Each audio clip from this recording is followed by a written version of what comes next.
are the procedure bank. That means you add all the reagents similar as your method and then go through the whole method. And the final signal of this procedure bank will give you indication whether the method is good enough to differentiate the band signal with your analyte signal. That's the most important point, okay? So whatever, if this is a calibration bank or solvent bank or reagent bank, they are not so important, okay? But I encountered a funny situation during assessment. For all the data I assessed, I found out that their procedure bank are always negative. That means they got a negative concentration. Why? If this is a single incidence, then this is not rare because signal is random. Somehow we can have lower signal of your procedure bank than your calibration bank, okay? So bear in mind, when we say calibration blank, that means only the solvent without the analyte, but no reagent at all. But for procedure bank, as we go through the whole process, there are many other reagents going through the whole process. Then the background contamination or interference will be much higher than your calibration bank. Is that right? But the situation come out in such a case. So this is your calibration curve. Ideally, we don't have ideal case that the solvent bank will give you zero signal. For the solvent bank, it will still give you some signal, okay? But funny, your procedure bank, when read out, that means the signal is lower than this 0 point. What is the reason? Can you think of any reason? This is 0. Maybe 1, 2, 3, 4, 5. Yeah, 5, okay. This is the signal. And for the procedure bank, it always have a signal lower than your calibration bank. Why? When I examine a number of the data routinely carried out, all the data give similar result, same observation. Their procedure bank is lower than the calibration bank. Can you think of any possible answer? It's quite impossible because your procedure bank contains lots of impurity. It should create much more signal than your calibration bank. But funny, in this case, this is a true case. When I go to an accredited laboratory, at that time I gave them a significant NC. Why? Even when you see the answer, do you get the meaning? This is a method digestion. This is a metal digestion method, okay? And the final analytical technique is ICP-MS. We all understand that ICP-MS is far more sensitive than ICP-OES, okay? It is very sensitive. It can detect impurity down to ppb or ppt level. So the requirement of the blank is very high. We need to use ultra trace acid. And that is very expensive. Later I will give you examples. What is the meaning of ultra trace and what is the impurity level of the different types of grade of acid. They understand the quality of the acid will affect the result. So they use ultra trace acid for sample, but only for sample. So I think you get the answer. When they prepare the calibration standard, they use analytical grade acid. So the impurity in analytical grade acid is far higher than that in ultra trace. So for the calibration curve, the signal of the brand is higher. But for the sample, that is the procedure brand, they use a much better quality acid. So the contribution of impurity is much lower. Then they always get a negative result. Understand? So this is a funny case. What I want to deliver to you is how to analyze the data, but not to memorize, oh, this is detection limit, this is whatever things. In the future, if you want to participate in testing discipline, when you go to supervisor grade or manager grade, the critical point is problem solving. So how to identify problems, how to look at the data is most important. But unluckily, this is not so well trained in Hong Kong because nobody will teach you how to analyze the data if you don't have real example, okay? So whenever I encounter anything interesting during my assessment, I will give you as an example. Although maybe, oh, I can't understand because I don't have this sufficient experience, but try to digest a bit by a bit. Do ask if you don't understand, okay? I will explain further. So the coverage of the course is not important, but how far or how deep you understand the concept behind is important, okay? So this is the reason.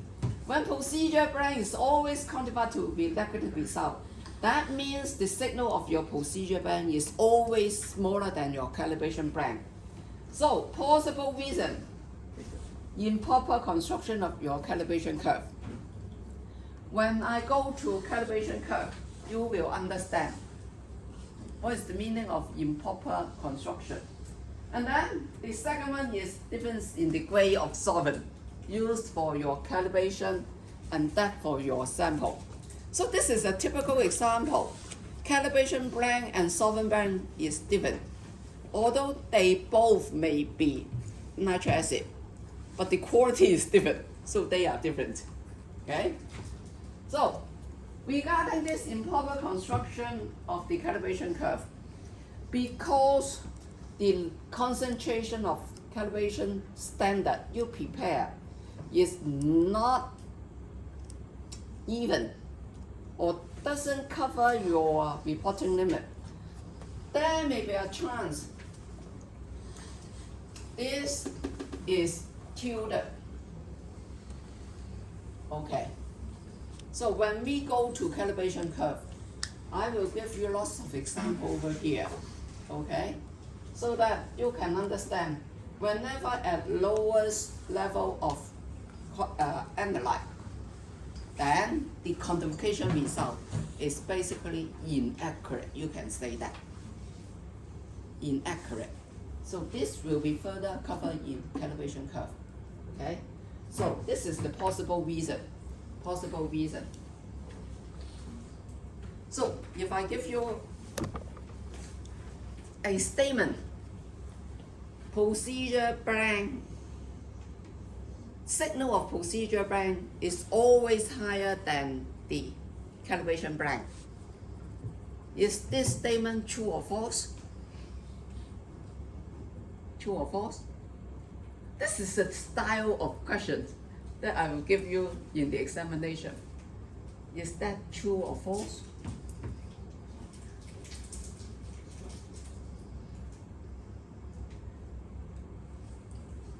Full marks answer. True. Under normal case, it should be true. Procedure blank should always be higher than the calibration blank. Partially true if the calibration blank and procedure blank are just the same, because throughout the whole procedure you don't add any further reagents. This is a simple extraction. Then randomly the procedure blank will be less than the calibration blank. The sentence is false under this situation. Okay? Then you can get full marks. When I state whether a statement is true or false, normally true and false are acceptable, but under different scenarios. Okay? So in order to get full marks, answer both sides. What condition it is true and under what condition it is false. So get the meaning? Okay? So maybe in order to solve your problem, I will give out a list of statements, just like the pairs of terms, so that you can think about it first and find out your answer before examination. Or you can group together and we can have some revision. Then you can ask me whether this statement is true or false. Okay? Under what condition is true and under what condition is false. So I want to train your critical thinking. So that there is no absolute answer. Yes, sometimes it's true, but sometimes it's false. So this is relationship of procedure blank and calibration blank. So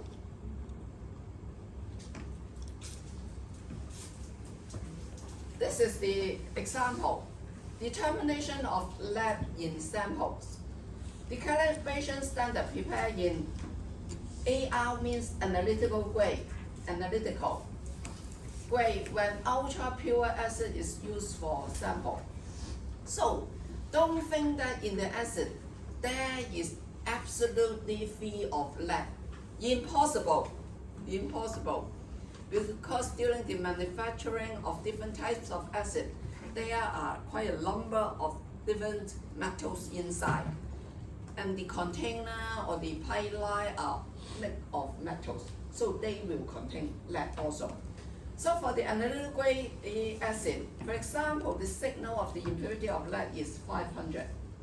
And for ultra pure acid, then the level of impurity is much lower.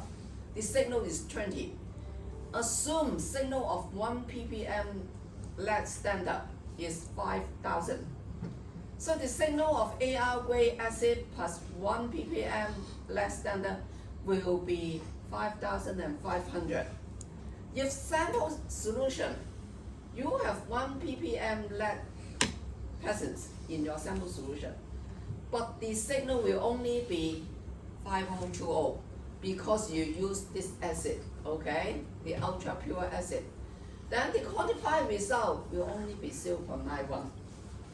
That means all the result will be underestimated.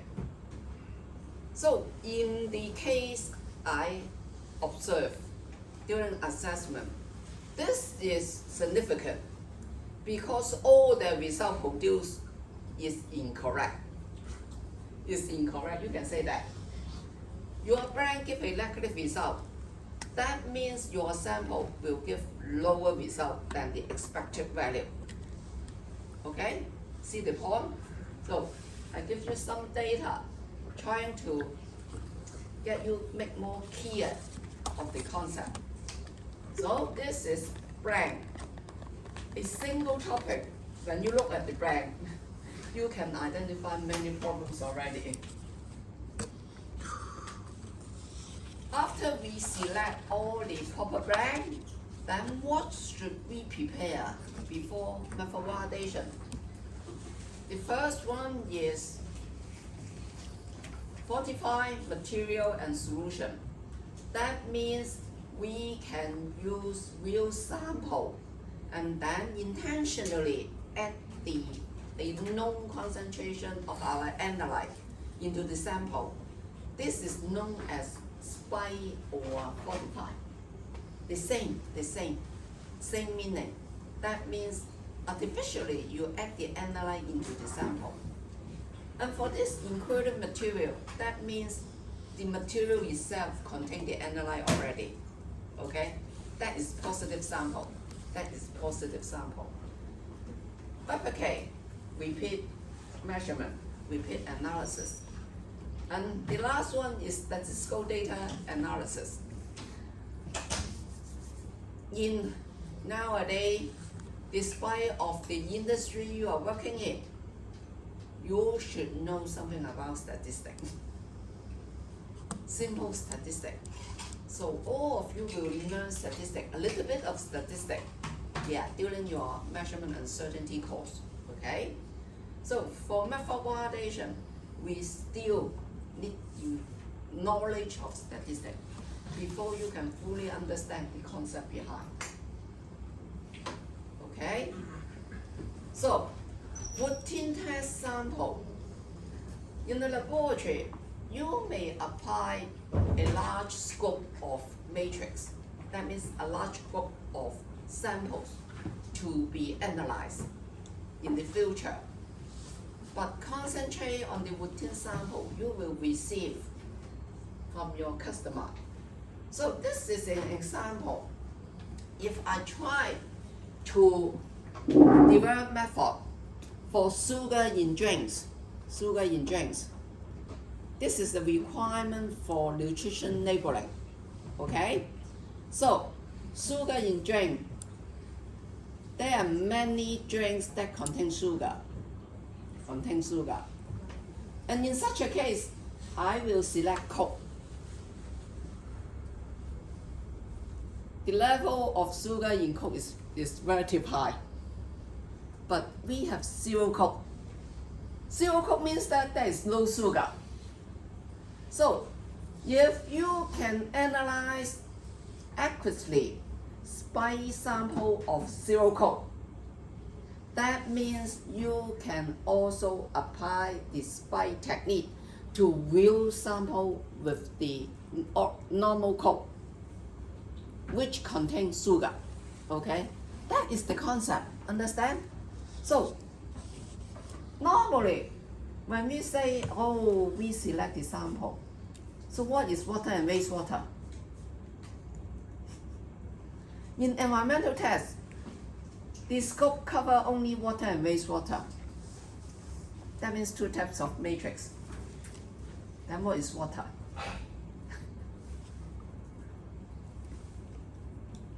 What is wastewater? Of course, it all depends on the customer that you encounter in your laboratory. So if your customer are always coming from the restaurant, then your normal sample will be different from the restaurant. Okay? You should be capable of testing the analyte in these specific types of sample. Okay? This is a demonstration of your capability. So for water, the definition means potable water. That means drinking water. For drinking water, we can have drinking water, distilled water, tap water, mineral water. So if you cover all this, then all this matrix you need to study.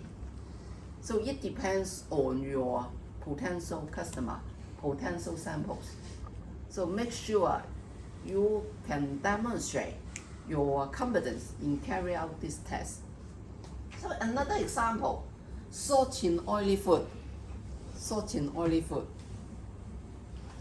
So I select positive sample, salted butter, 4%.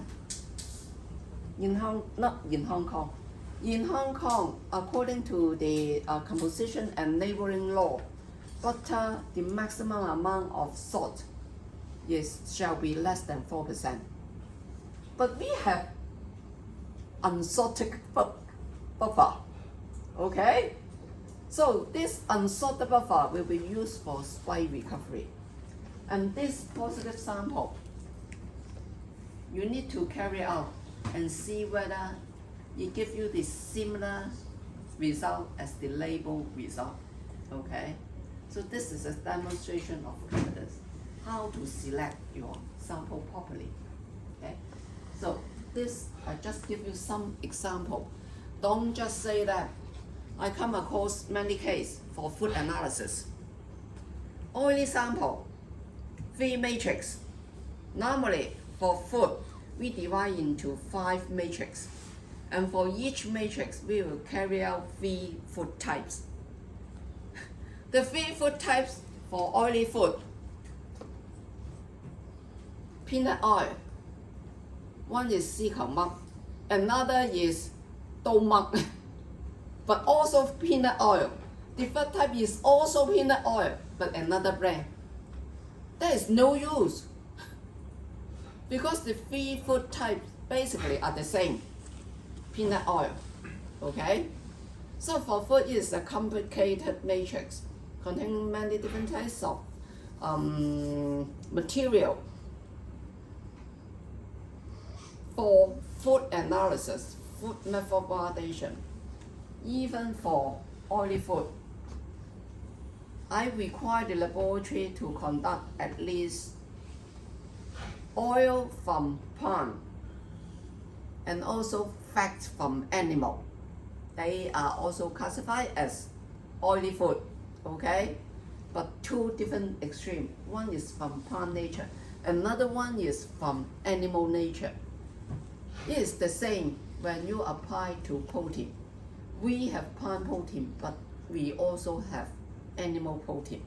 So make sure your method can be used for different types of nature of food type, although they are all claimed to be high content in protein. Okay?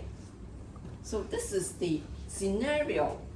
Don't think that water, then I study distilled water.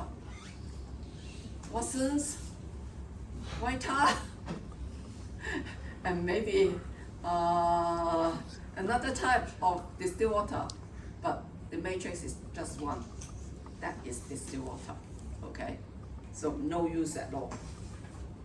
So critical consumables. For chemical tests, what is critical? When we say consumables,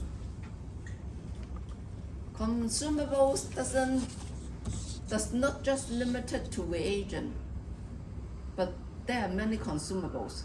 For example, filter paper is also a consumable. pH paper is also a consumable. Okay? So how to verify the quality of this consumable before put to test? This is the first stage of method validation. Make sure your selection will not cause a significant interference to your method before you move on. So I just list out some of the critical consumables that you need further study. The first one is water. Water is a critical consumable. The grade of water, how you produce the water, is critical. We have RO water, that means reverse osmosis, double distilled water, water from the membrane filtration from your millipore system. We call grade 1 water, okay? So you need to define the requirement of water in your method, in different method, and test for the quality of water before moving on. The next one will be solvent. Solvent, if you are using HPLC technique or LCMS, DMS, so what grade of solvent you need to use? Analytical grade or HPLC grade? That will make the difference.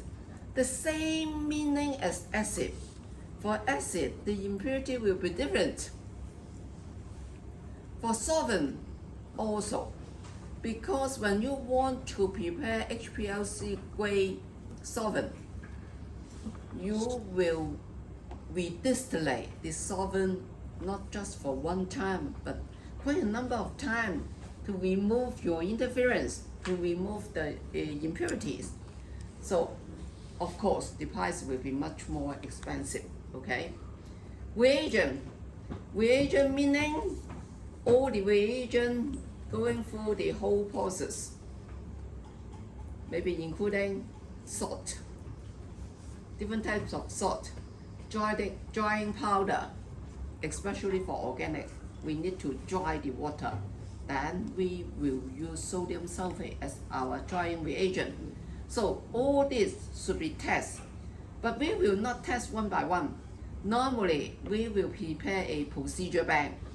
If the procedure bank is acceptable, that means all the reagent you use will be acceptable. Get the meaning? Okay? So, for consumables such as filter paper is critical. Then, but we accept visual check. Reputable supplier. We need to use reputable supplier. Example, Hamilton, or some standard will specify which brand of filter paper to be used for that particular test. Then you need to buy that particular filter paper. And they will specify the etch number, the filter paper number, and also the pore size. We do not have method to check for the pore size, the carbon dioxide absorbance rate. For some of the standards, it is quite funny. They specify many things. But for a normal commercial laboratory, we do not have this technique to check, to verify the quality of the filter paper. So, just similar as the reagent, we go through the whole process and see whether we get the acceptable procedure bank. Then, all the glassware, all the reagent, all the solvent, and all the filter paper we use are acceptable, are verified, okay? The last one, solid phase extraction cartridge. Do you know what is solid phase extraction cartridge? It is a very useful tool for analysis of food, for removing the impurity or for retaining your analyte, okay? So, a cartridge means there are many forms, 1 ml to 3 ml, 6 ml. Normally, we use 3 ml. So, you pour the sample solution to your SPE, we call SPE. Then, no matter your analyte will retain on the SPE or your impurity will be retained on the SPE. But for this volume of SPE, there are limited site, you can say that site, or capacity. Whenever all these active sites inside your SPE have been occupied by your analyte, even though your sample solution contains more analyte, it cannot be retained. Just like key and lock, okay? So when all the lock have been occupied by the key, then with more key, they will just come out, okay? So the concentration of key, the number of key will be lost. So if you use solid phase extraction cartridge, you need to check the maximum capacity. This should be checked before you define the working range of your method, okay? So this is very important. For environmental tests, and normally for food tests, For environmental tests, they seldom use SPE.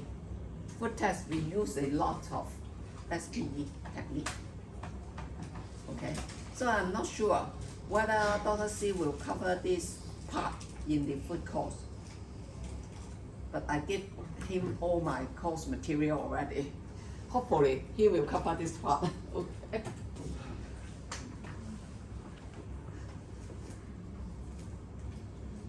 So specify the grade of reagent you use in your method. So just give you some idea. What is the different grade? ACS grade meaning American Chemical Society. That means the purity is larger than 95%. Acceptable for food, drug, or medical use. General, not the final solvent, okay? Reagent grade equal to ACS. This ACS and reagent grade are just the same. And for analytical grade, that means the purity is higher. Somehow it is quite misleading. GR grade. GR grades, some testing practitioner will consider it as general grade. But nowadays, GR means guarantee reagent. Guarantee that it is purity is sufficiently high, okay? Should be larger than 95% up to 98 or 99%. So HPLC grade is for mobile phase of LCMS and HPLC analysis. For AR grade solvent, it is just used for extraction, but not as the mobile phase. And what about acid? AR grade analytical. You can find 28 metals. Acid is used for metal analysis. Somehow you still can find more than 28 metals. That is impurity. That may cover your analyte in the range of 0.05 to 0.0005 ppm. That is analytical grade, okay? So AR selectors, 45 elements. And the level of impurity is 3.5 to 0.005 ppb. That is much better. Trace metals, 32 metals, ppb level. Trace metal plus, this is good, ppt level. Omi-trace grade acid, also ppb level, okay? Semiconductor grade solvent, they are used for semiconductor manufacturing industry. So the quality should be very good because they use this acid for production of semiconductor. So normally ppb to ppt level. So the grade of acid you buy may not be the same as this nomenclature. So for example, ultra pure acid, then it should be somewhere around Omi-trace acid. So you should check for the impurities. They will give you the total amount of impurity, especially the analyte you want to analyze. Check the level of impurity in the acid. Otherwise, all samples are positive because your blend already give you a high concentration already, okay? So do check.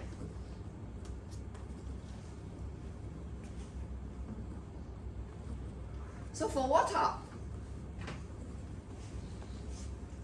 for environmental tests, we always follow APHA.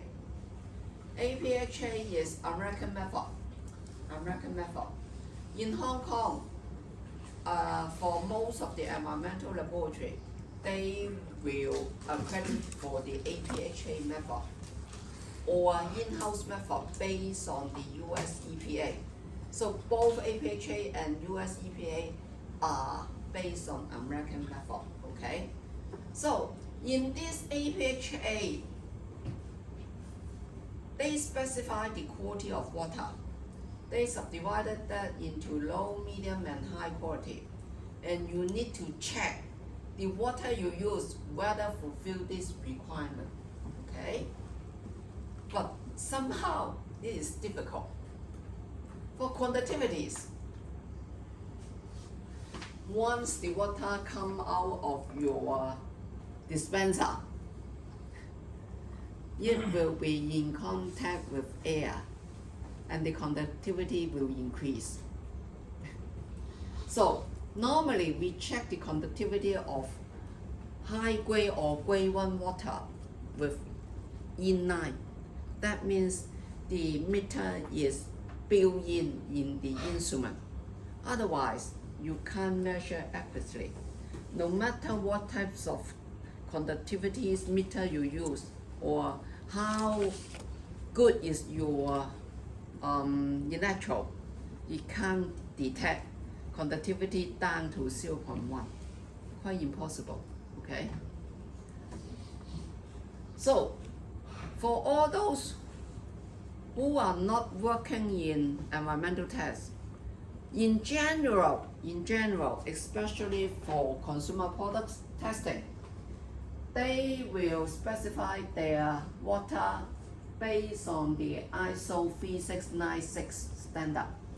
Also, in this standard, it specifies water into 3 grades, grade 1 to grade 3. For general purpose, then grade 3 is quite good already. So for grade 3 water, there are 4 tests. One is pH, the other one is total residue.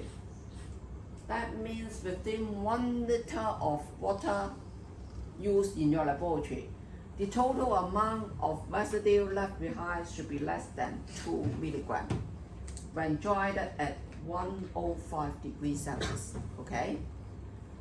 The pH is 5 to 7. Normal range, that is non-acidic and non-alkaline. With acidic, or you can say slightly acidic. If the pH is extreme, it will affect the stability of your analyte and the reactions for the method. Oxidizable matter should be smaller than 0.4 milligram per liter. We use visual observation by potassium permanganate. Okay? That means for the whole idea is to check whether your water contain any oxidizing agent, contain any residue, or contain high amount of salt. That will affect your further analysis, okay? You don't need to specify specific analyte, but from these 4 parameters, you can judge the water you use are good enough or not. So, here, this is critical consumable. Of course, I can't list out all the critical consumable, but just give you some idea. Don't think that when you buy something, oh, it is good enough, then we can use for further tests. Bear in mind, concept of ISO IEC 17025 is preventive. That means check before use. You should check all the suitability of different gasware, reagent, solvent before you kick off your real analysis or kick off your method validation. So this is critical consumable. So another question. Do we need to verify water? Do we need to verify quality of water?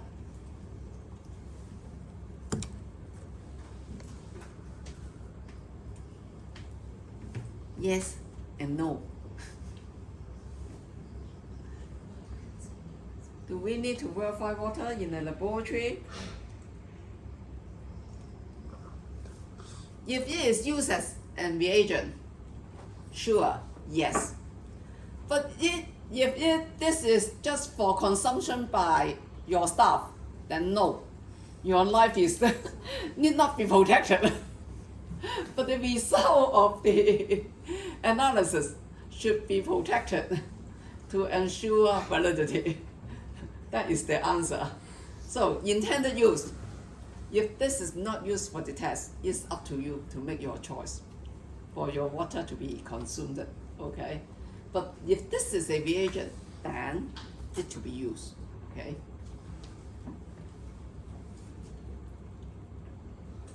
traceability and CRM. Now we have prepared all the solvent. Solvent just means the one dissolving your sample, residue or your standard. It doesn't mean that it must be organic solvent. Acid, I also call it as a solvent, okay? So for both organic and inorganic solvent, a general terms. So we have prepared all the necessary consumable and reagent. But how can you quantify your result in analytical chemistry? When I say that, I want to test for the amount of PVC in this plastic cap. So I digest this plastic and get out the selectively extract the PVC out. But how to quantify the amount of PVC? This has a calibration curve for PVC. That means you need to have a standard solution of known concentration of PVC. Okay? So this is not a must. Sometimes we don't need the standard solution. We don't need the standard solution. When we go to the calibration curve, then there are 3 types of calibration. One of that we don't need the analyte itself, but we can relay the result to SI unit, okay? By gravimetric and also by volumetric. Then we don't need the CRM, okay? So here, traceability and CRM. When we buy a bottle of our standard, no matter in solution form or in solid form, do you know the concentration of this solid or liquid? You just believe in the claimed purity? No, we don't believe in the quality or the purity of something buy from commercial manufacturer. Then how to establish the so-called traceability? Let's see. This is another tool for determination of the MPC, okay? We have reference material and certified reference material. For these 2 types of material, when we say material, so do you know the difference between reference material and reference standard? When you learn the laboratory management course, what is the difference? Material and reference standard. Both are reference, but what are the difference? Standard 係 pure，即係只有一種material。What is reference standard? material 嘅話可以係泥土都可以係 material，但係好多種樣都。It's not material, it's instrument. Material is The reference standard is the standard instrument. It's machine. it may not be machine. A standard mass is also a reference standard. But you can say that reference standard is somehow related to physical measurement, to SI unit, okay? For reference, they will not be used up. But for reference material, they will be used up. 係喎，當我講過， That 唔 is 記得咗啦已 chemicals. 經。Chemicals will be used up. So 跟住第一個正 this is the differentiation of the two. Okay? So here, when we say reference material and certified reference material, for these 2 types of material, they contain known properties or quantified value. By using this, you can assess the accuracy of your method, or you can obtain information on the interference, okay? So if they are used as part of the measurement procedure, then they have measurement standard. So when put periodically in an analytical batch, this is used to check the response of your analytical process to see whether your analytical instrument is stable or not, whether the signal is stable or not. Okay? And here, it make a note. The same measurement standard cannot be used for calibration and measurement of bias. What is the meaning? When we go to calibration curve, we will cover this again. That means we use this bottle of standard or reference material to prepare our calibration curve. Then, when we want to check the stability of this calibration curve, I need to use another brand of standard to check across this. I can't use this one to check with that, okay? So basically, for each analytical method, if there is presence of CRM, you need have to possess two types. That means two different brands of CRM, okay? So when we say CRM, certified reference material, there are two types. One is pure standard. That means pure solid of your analyte, or a solution of your analyte. Only the solvent and the solution and your analyte, no other matrix, no other materials. This, for pure standard, this is used for preparation of calibration curve, or the measurement standard, you can say that, to establish traceability. Traceability, oh, who can give me the definition of traceability? Be words.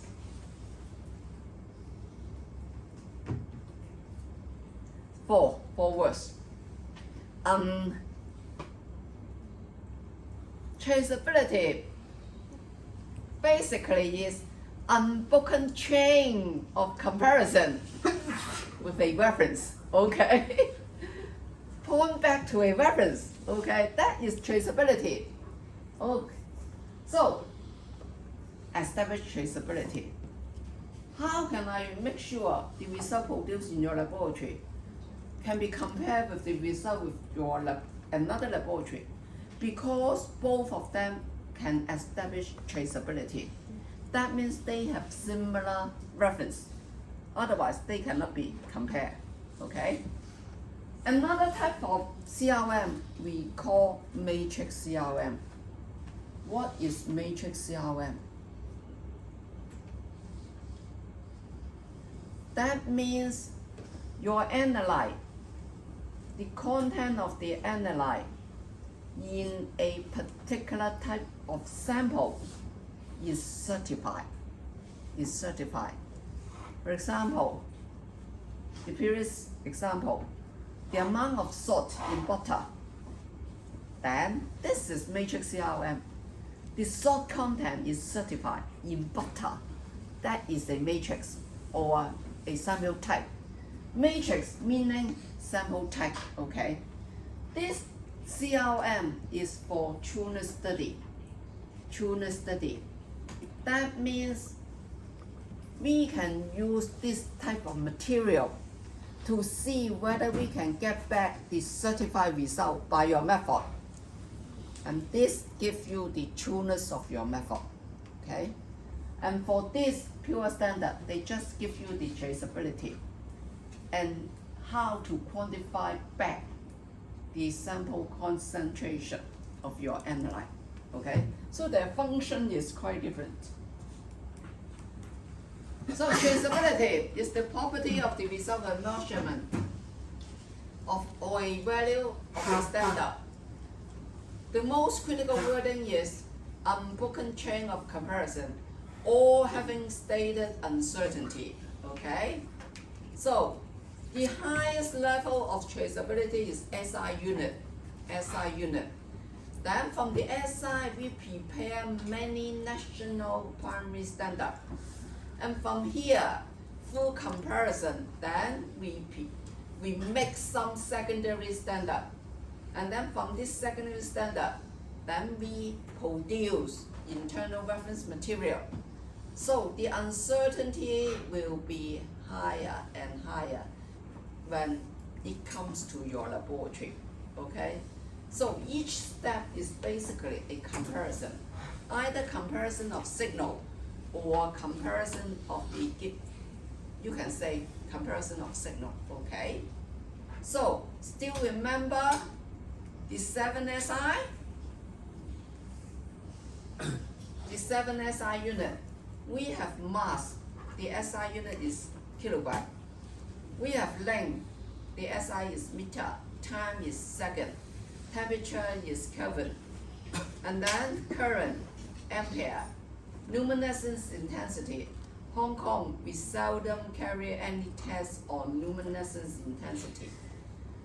Maybe their laboratory concentration on this. For the TV and anything, they need to carry out tests. But for accredited laboratory, I'm talking about, for accredited laboratory, I seldom encounter laboratory conducting anything on the luminous intensity. And then mole. What is mole? This is the traceability of chemical tests. And what is mole? What is mole? What is mole? Don't tell me that mole is weight over molecular weight over volume. That is molarity. But you can't exactly. Maybe you can say that you are true. Molarity is equal to the weight over volume molecular weight. But you miss a critical value. That is purity. How can you assure the purity? Don't think that we have 100% pure substance. Never. We never have 100% substance. So the definition of mole. Do I give you the definition of mole here? Yes. The latest version, that means the definition of this 7SI have changed from times to time. The latest version is the 9th edition, 2019, okay? You can find all the definition of SI from this website. And if you want to have in-depth understanding, you can also find useful information from ITC, Hong Kong. That is Innovation Technologies Commission, okay? They have some material for teachers and students on SI. So here, the definition, mole is the SI unit of amount of substance.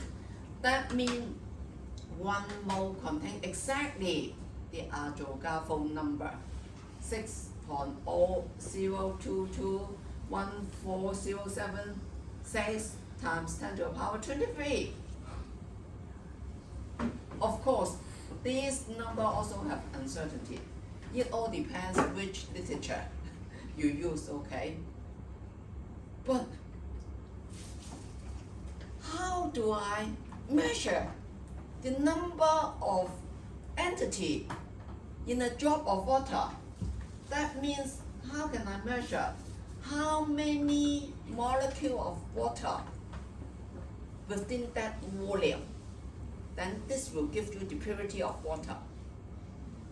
Do we have any technique of measuring this, counting down to molecule or atom?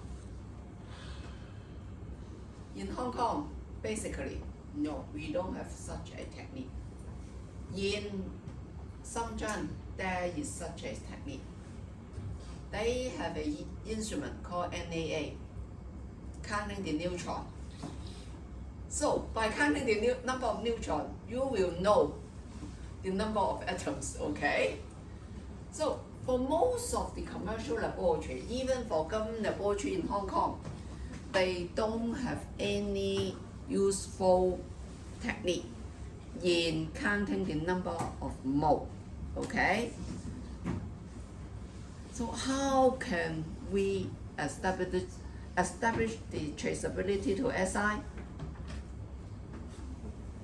Normally, we don't establish the traceability to SI unit for chemical tests, but to some other references.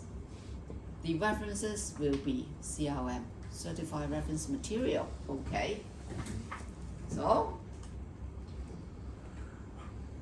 when the result is calculated from a reference value, then this is traceable to that value.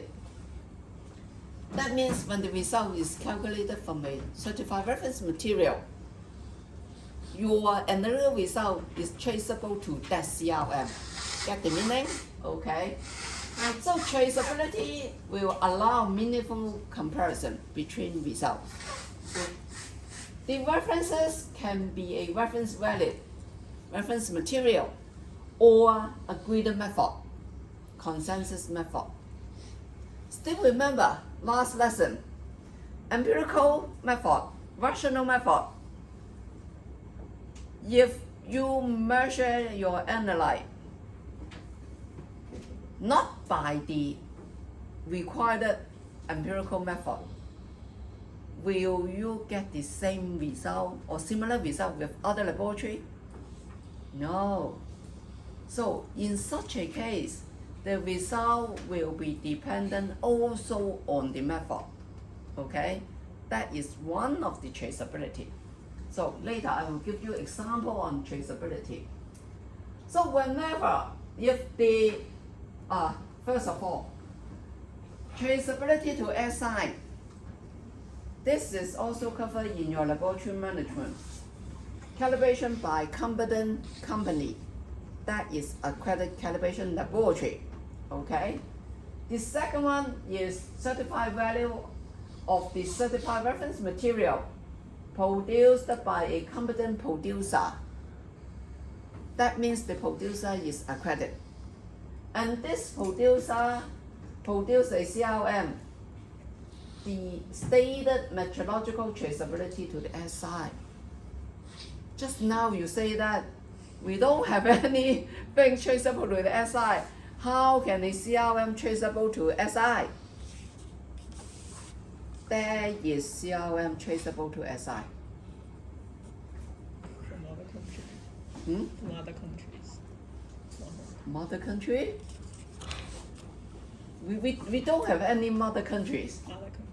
Other countries, but still they don't, nobody will bear or will waste so many effort in assessing the number of molecules in the CRM, okay? For this traceable to SI, I can give you an example. Reference gas. But I don't think they are truly CR. They got the accreditation. They are traceable to SI because they use mass, kg. A mixture of, for example, NO in oxygen. Then NO and oxygen get into a cylinder by weight, then they claim the purity. So this is traceable to SI.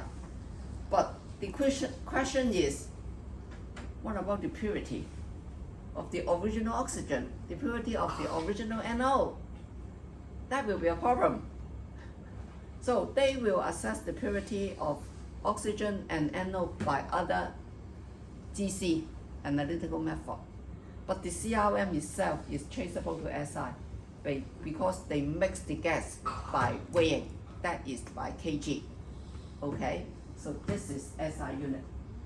This one, direct visualization of the SI unit, ensured by comparison directly or indirectly with national or international standard. That means the method can be directly realized. That is use of NAA. With use of NAA, then you are directly going to the SI, counting the number of molecules. Okay? So I never encounter any CRM that is based on direct realization. Okay? Here, reference gas, yes, based on SI. And this is mostly encounter calibration by accredited laboratory. So, whenever traceability is not possible, that is our case. Traceability is not possible. What is how to establish the traceability? Certified value of certified reference material by competent producer. But who is a competent producer? The same scenario, the same rationale, you can say that. Competence laboratory, that means accredited laboratory. Competence RMP, because reference material producer will be a producer accredited under ISO 17034. That is the ISO standard for RM production. Okay? That will be competence. Results of reference measurement procedure, specified method or consensus method that are clearly described and accepted as providing measurement results fit for the intended use and ensured by suitable comparison. So, traceability either to CRM, and the next one is to consensus method.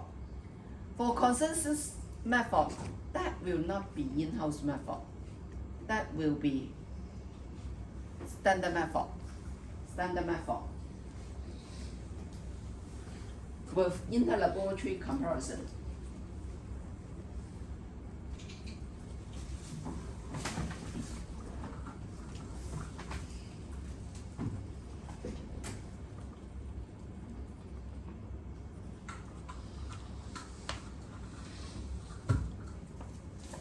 So when we say a primary method, that means this method have the highest metrological qualities, completely describe and understand.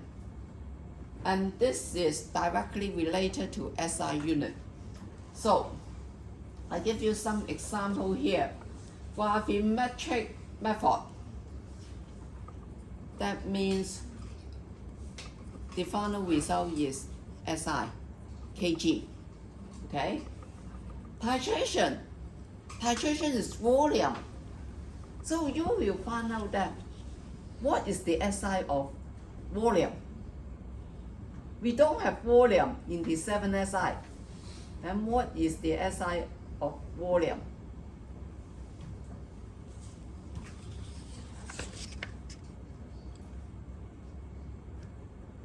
Don't say that length.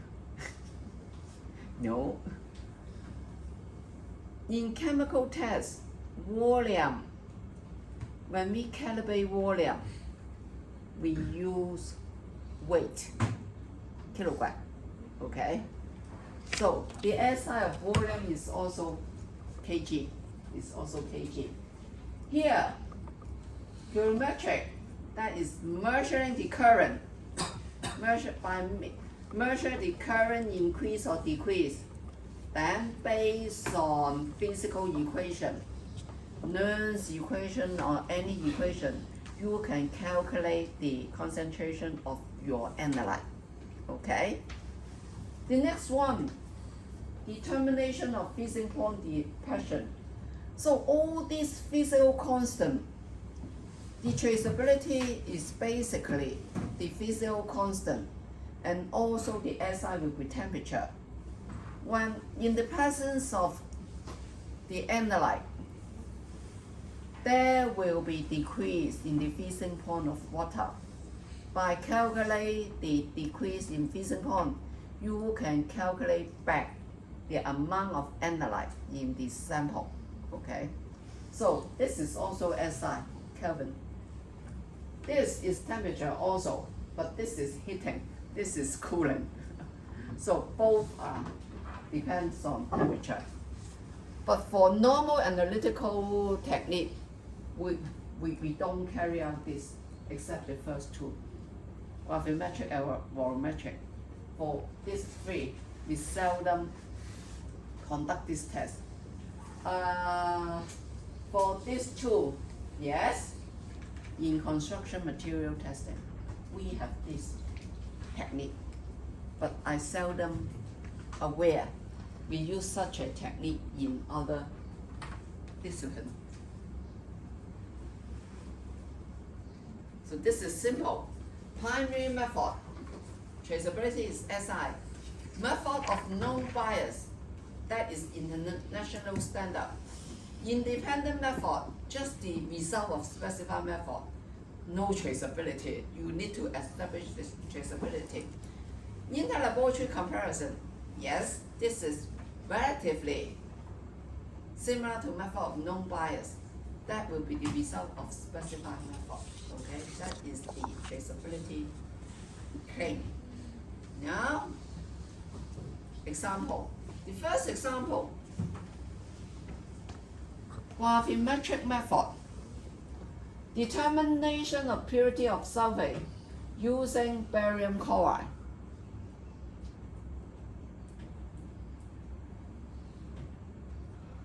This is a funny method. Why is that I say this is a funny method? Nowadays we have a CRM of sulfate, but in the old days we don't have CRM of sulfate. Then we need to establish the traceability. For environmental tests, there is a test based on measurement of turbidity to determine sulfate. Because whenever you add barium chloride into sulfate, they will form fine crystal. Then the turbidity will be increased. If you quantify the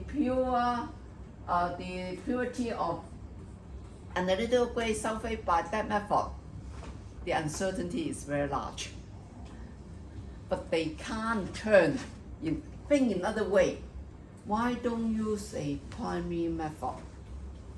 We add a specific amount of barium chloride solution into your sulfate solution. Then stand overnight, you will form barium sulfate. That is a precipitation. And we assume, of course, their assumption, the whole precipitation process is complete, stoichiometric. That means 100%. If not 100%, you can't do anything else, okay? But as far as we know, that should be stoichiometric. That means 100%. So, next day, when you filter the precipitate, go to dry, of course dry out first, and then weight the amount of residue. Then by calculation, you can get back the purity or concentration of your sulfate. Okay? So, simple. Amount of sulfate. Amount of sulfate. Basically, is equals to mass of residue over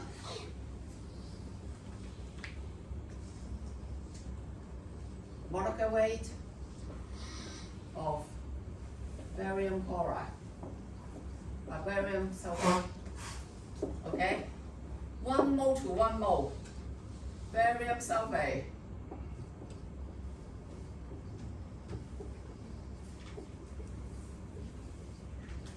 so 1 mole to 1 mole. The mass of residue will give you this molecular weight of sulfate. Then multiply by the molecular weight of sulfate over the mass of reference material used in terms of sulfate. Okay?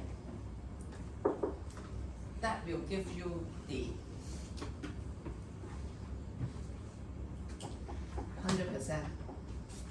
give you the purity. Get the meaning? This is how to calculate the purity. 1 mole of barium sulfate will give you 1 mole of sulfate. So that is back calculation. So maybe, yeah, I can substitute some data for you, then you can calculate back the amount of sulfate. 100% stoichiometric. This is primary method based on SI unit, because using, do we need any sulfate CRM? Here we don't need any sulfate CRM because the result is based on mass. So we don't need to conduct the precipitation aligned with a known concentration of sulfate because we assume it is 100% completion, the precipitation. So we don't need the CRM directly to SI unit.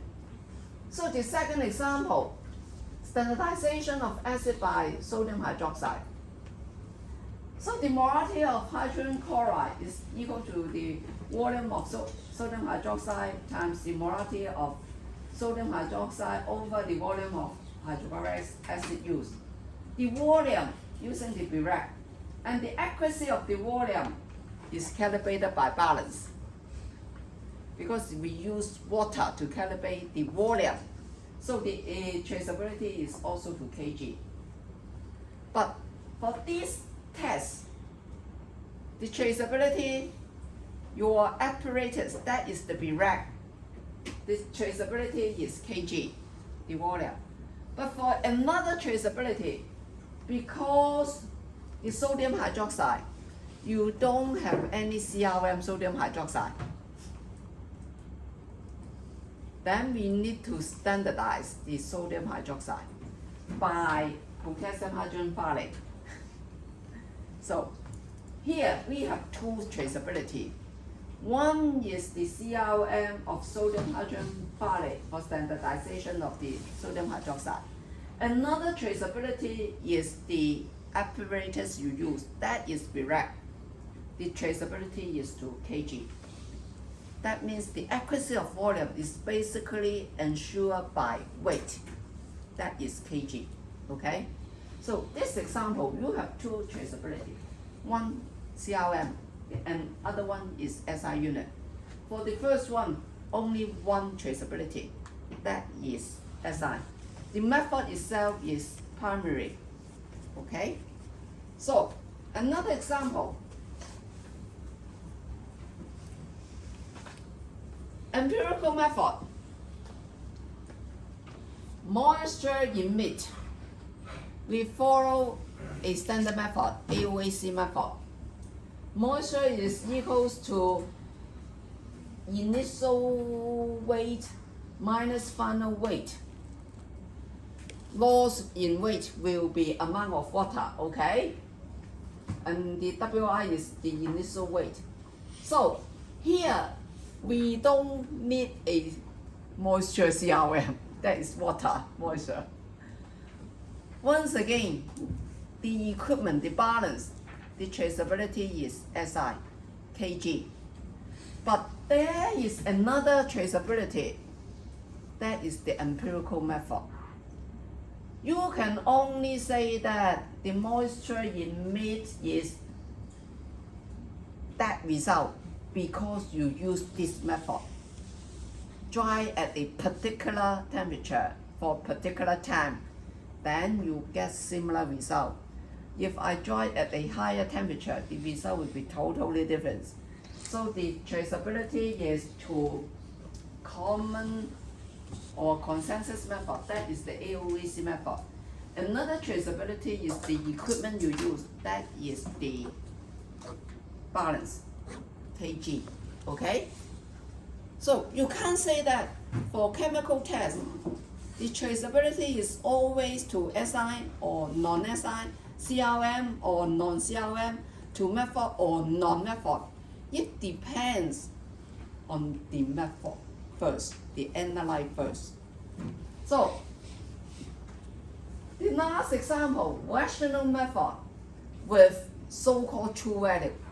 Of course, this is not true, but true reference value. Total cadmium in plastic, no matter what method you use, that means microwave digestion, furnace etching, hot plate digestion. Relatively, you should get similar result by different method. Then the traceability is not to the method, not to SI, but to comparison of signal of your sample solution with your CRM. You need a calibration curve. In such a case, the traceability will be certified CRM of cadmium, either salt or solution. Get the meaning? In this case, there must be a calibration curve. The result is by comparison of signal on your final analytical technique. No matter AAS or ICP-MS or ICP OES, but just this types of is comparable measurement. You compare the signal with that of the standard solution, okay?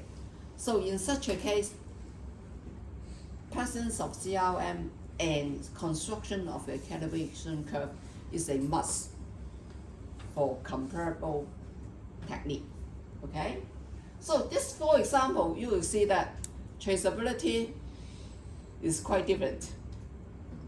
Of course, you may ask, why is that I need to know the traceability as long as my result is valid?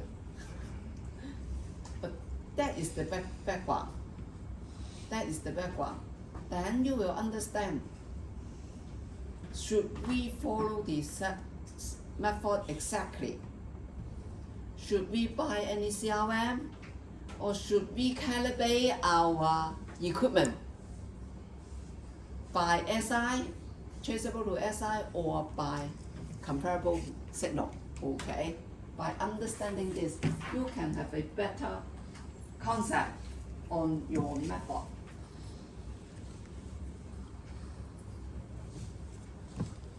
Chemical traceability.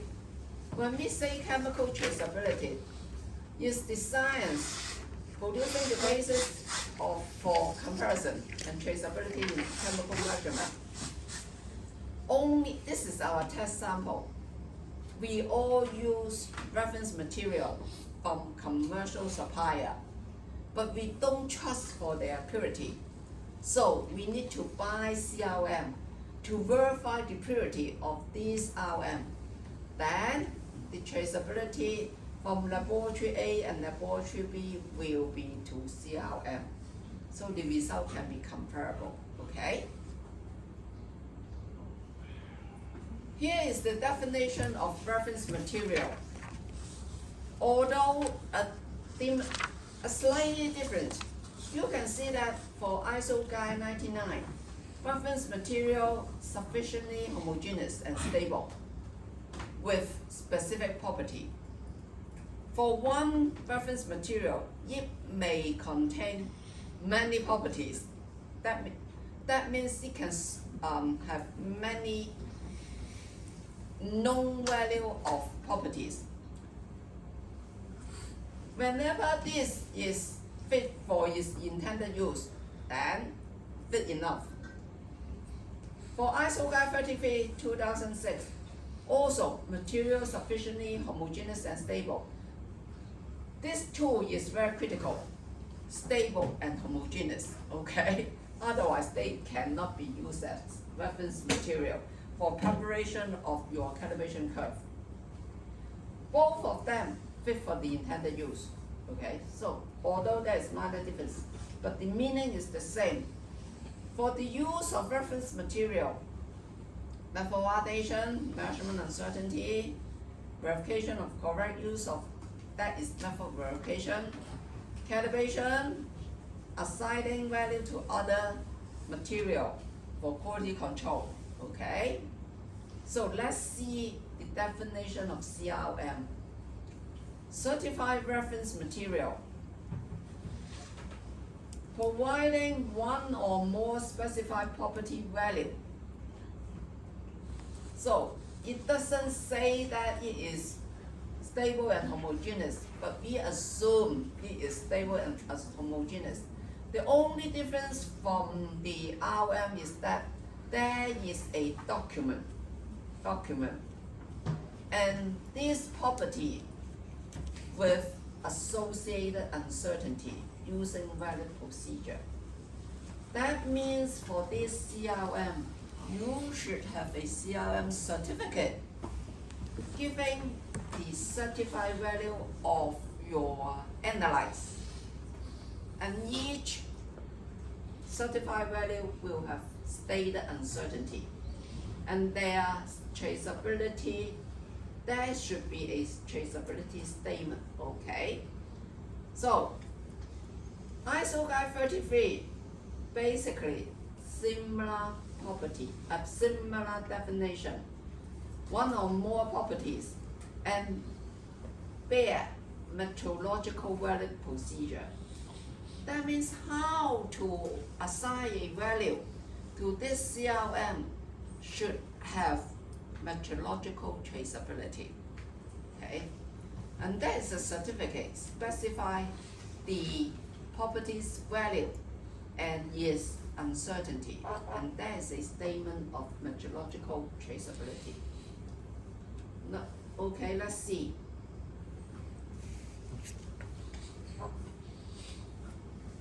When we say certified reference material,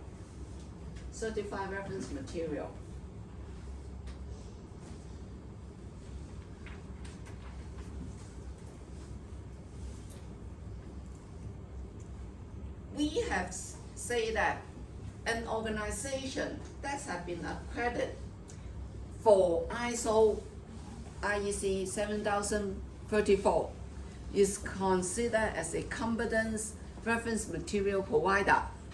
So apart from this source, is there any other source that we consider them as CRM?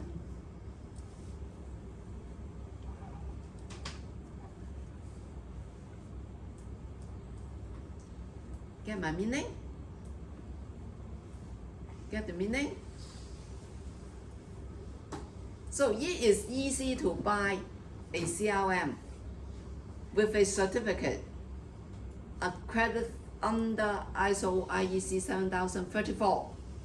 But somehow in the market there may not be such a CRM. We need to search for other source.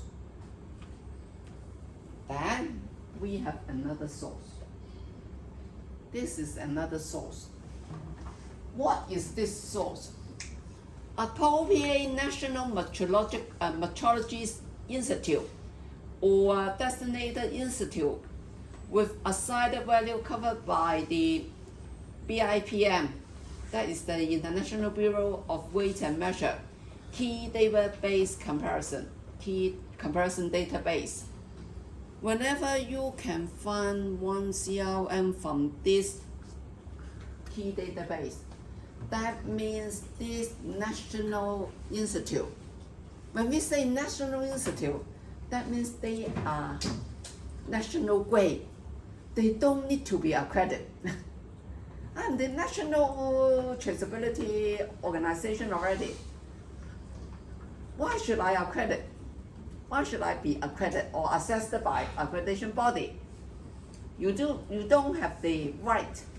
But we can't say that every product produced by this NMI, we call NMI, okay, or NMI, okay, are valid until they have participated in international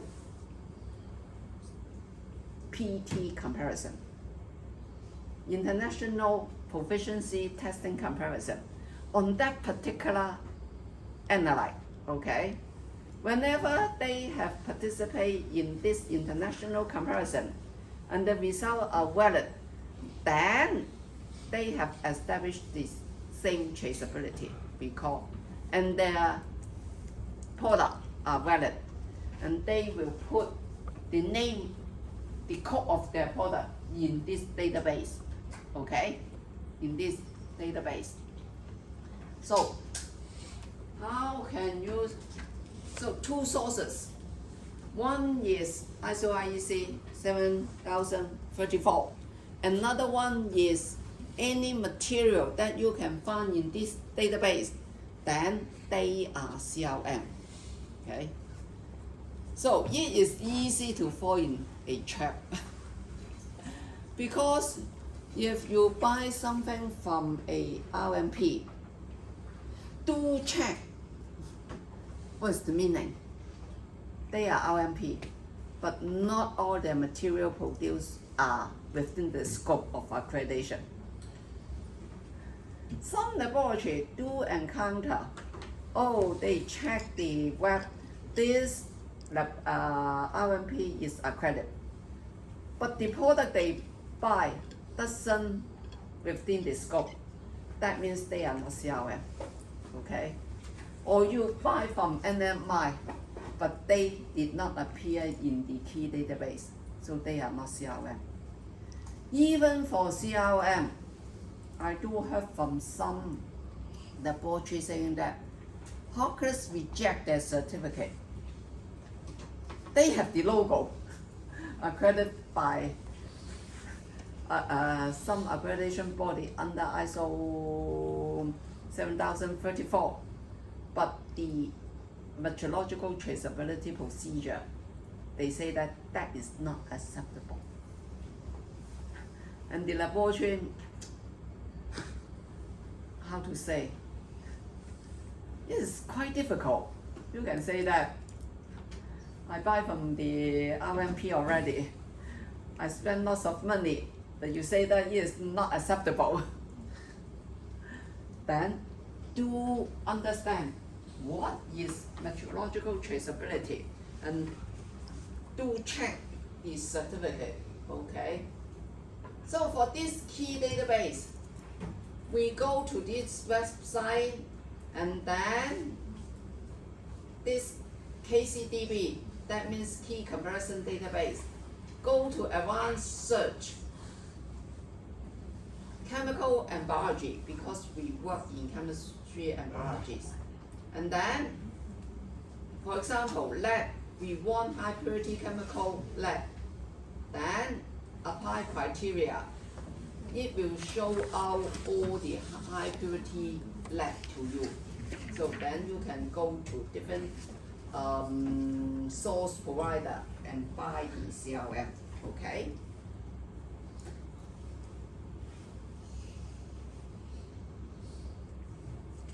Oh, I think this is duplicate.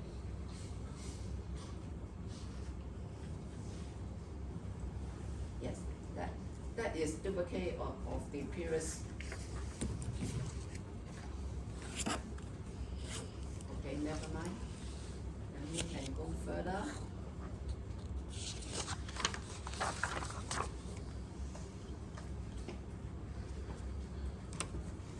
Okay. So, when you buy a CRM is very expensive. Think of the need first. Of course, the measuring include your analyte. Think of the concentration, especially matrix CRM. If the matrix CRM do buy a concentration that fit your intended use, that means align with the legislation requirement. If the legislation requirement is 100 ppm, but you buy a CRM that is 1000 ppm for study of trueness, then NC will be given. Because inappropriate, you should verify your trueness, particularly at your legislation limit, but not at a limit far higher than the legislation, okay? So do buy concentration fall within the legislation limit. And make sure whether the matrix match the result or not, okay? Somehow, in the old day, I encountered a case they apply for metals in Chinese medicine, but they use a CRM, metals in cream. Cream is totally different from palm material. Although you can do well for cream, but it doesn't mean that you can also do well in palm. So this is the problem. The sample size, homogeneity and stability. Make sure you conduct the trueness study before expiration of your CRM. The measurement uncertainty of the CRM and the value assignment procedure. Other factors, check for whether they have a certificate conforming to 7034 or conforming to ISO 34401. The whole series of 344 is on reference material, okay? So this 34401 is CRM certificate, the content of CRM certificate. So demonstrate that the competence of the production of the reference material, that is ISO 7034. So maybe let's break here and we will continue up to 15 minutes. That is 2020.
你说那个勇者没有3个的，唔係勇者呢個公司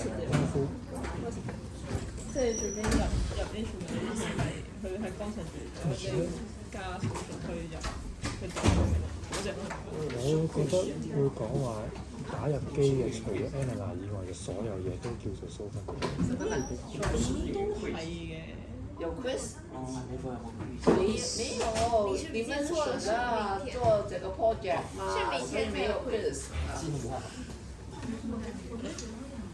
差唔多都係你即係攞到嗰樣嘢之後，你再加但係嘢。你聚焦，你講話聚焦咗喺個 design，但係其實 relation 都會包括喺蘇芬入。相當然有 relation 係足嘅。Use in terms of 收皮啊，因為佢可能係蘇點收皮嚟㗎嘛，反正不重要，你不要揪着這個。咁你要計翻個 ratio 解啫。我覺得即係佢試下當我哋會有需要去區分 sovereign bank 同 regional bank 嘅時，就因為如果我哋分唔清嘅話，咁多問題。即係我睇下佢啲咁好4啫嘛。係啊，今日佢超。我覺得我分一分心我就已經分唔到佢度喺度講啲乜嘢啦。你 job 咗好多碌屎啊！我冇碌屎可以 job 啊！我想講，多數撚多數撚咯，唔係我有陣時我要分佢入邊啲嘢需要，即係sample呢個就唔會點樣做。即係你得676個 mg 收皮。但係佢啱啱講話，即係例如話我買翻嚟個 CRM 係1000 ppm， 然後我做嗰個 test 係100 ppm， 嗰陣時就 IC。我做咗粒全1000打得到。但係你打到之後你就有 uncertainty 㗎嘛？將 CRM 嘅貴啲，我哋其實係嘅，咁佢哋嘅貨。但是今天很多是上一次还比较，就上一次还比较偏，对啊，有很多实验相关的，说不然因为我们还用那些实验的过程去带着去想象，对吧？这个完全是文书工作的，它就是一个，不是，千万不能把，但是他觉得不能把实际的操作给完全带进去。你真的，如果所有人都按照里面这样去做的话，任何公司都一定会亏本的。一定会炸的，就是你像我们如果我们那个 QC 厂，我们那些就打 Masterplan 之前不是还有一个 Spike 或者是 Television Plan 或者是 Television Plan， 这 QC 厂如果我们全都用同样 concentration 的 CRM 去打的话，CRM 那么贵，我们还每20个样品就要打一次 QC， 我们一周就用完一批 CRM， 这现在几万块钱一个。这怎么可能？也不是我，这种公司怎么可能消耗得起啊？这个。是幾個站，我即係都唔同嘅方法。即係有陣時佢有用呢個即係 rational 啲。有咩 trace 到 SI， 即係有個隨時我冇有少少想像唔到 concept 係點樣，其實有冇關係？也不知道他們會